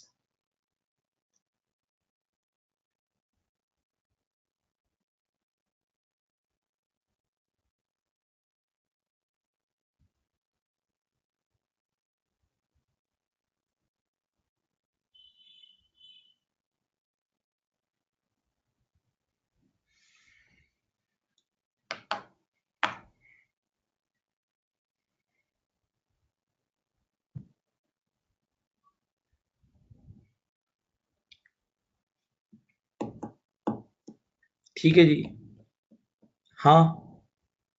अब कल मैं आप लोगों को एक आध केसेस कराने का हूँ, उसके लिए पहले से यार थोड़ा पढ़ के आना ताकि वो सवाल आप लोगों को समझ में आए, पहले से इसलिए कह रहा हूँ, एडवांस में आपको कह रहा हूँ कि समझ लेना। मैंने आप लोग को एक आईएएस पढ़ाया था, आईएएस 21, जो F7 में भी आईएएस 21 फॉरेन एक्सचेंज के बारे में पढ़ाया था, जिसमें हम पाकिस्तान में होते थे और हमारे कुछ एसेट्स बाहर मुल्क में होते थे, तो मॉनेटरी नॉन मॉनेटरी वाला स्टैंडर्ड पढ़ाया था कि अगर आपका कोई मॉनेटरी फॉरेन एसेट्स है, तो उसको जिस दिन ट्रांजेक्शन होगी उस दिन के एक्सचेंज रेट पे रिकॉर्ड करना, जिस दिन ट्रांजेक्शन होगी उस दिन के एक्सचेंज रेट पे रिकॉर्ड करना, और बाद में अगर रिपोर्टिंग डेट पर एक्सचेंज रेट चेंज हो जाता है डेफिनेटली, तो फिर अपने रिसीवेबल्स और पेबल्स को उसी वक्त एडजस्ट करके उसका एक्सचेंज गेन और लॉस पीएल में जाता था, यानी मॉनेटरी आइटम्स का हमेशा एक्सचेंज गेन और लॉस पीएल में जाता था। फिर एक चीज हमने पढ़ी थी, नॉन मॉनेटरी आइटम्स। तो नॉन मॉनेटरी आइटम्स के लिए हम देखते थे कि कॉस्ट मॉडल है या फेयर वैल्यू मॉडल है, कॉस्ट मॉडल है या फेयर वैल्यू मॉडल है। अगर कॉस्ट मॉडल होता था तो ट्रीटमेंट कुछ और होता था, और फेयर वैल्यू मॉडल का ट्रीटमेंट कुछ और होता था। सही है, तो ये आईएएस मैंने सबको पढ़ाया था, एक बार अपने उन नोट्स में से रिवाइज कर लेना जो मैंने आप लोगों को भेजे थे, याद से, हाँ, वरना फंस जाओगे कल उन नोट्स में से। और अगर किसी ने आईएएस अटेंड नहीं किया तो मुझसे ले ले, और वो कल की क्लास से पहले पहले देख ले, क्योंकि कल के क्वेश्चन के बीच में कहीं ना कहीं आएगा, ठीक है। कल मैं एक सवाल कराऊंगा जो एसबीआर की किट में तो नहीं है, लेकिन पुराने पी2 की किट में, लेकिन बड़ा अच्छा सवाल था, ब्रावडो के नाम से, ब्रावडो के नाम से एक सवाल है, बड़ा अच्छा सवाल था, सही। अच्छा, एक दो बातें और गौर करें, मैं वो सवाल आपको अलग से ही भेजूंगा, तो अब आप चाहें तो उसका प्रिंट आउट भी निकाल लें, आप चाहें तो सवाल का प्रिंट आउट भी निकाल के रख लें, ताकि आप सामने रख के सवाल को बैठें, या फिर आप आईपैड पे उस सवाल को रख, अब बहुत बड़ा सवाल होगा, पी2 का सवाल 3 पेज का होता है भाई, तो बड़ा सवाल होगा तो मैं स्क्रीन इतनी मूव नहीं कर पाऊंगा, तो मैं खुद भी सवाल अलग से लेके बैठूंगा। तो आप भी अपने पास लाजमी सवाल दूसरी स्क्रीन पे आपके पास होना चाहिए, या तो प्रिंट आउट होना चाहिए, या जैसा भी आपके लिए मुनासिब हो वैसा होना चाहिए, सही है। ओके, तो आप लोग IS-21 की बेसिक्स अभी रिवाइज कर लीजिएगा, IS-21 की बेसिक्स को जरा रिवाइज कर लीजिएगा, ओके, ठीक है, हाँ।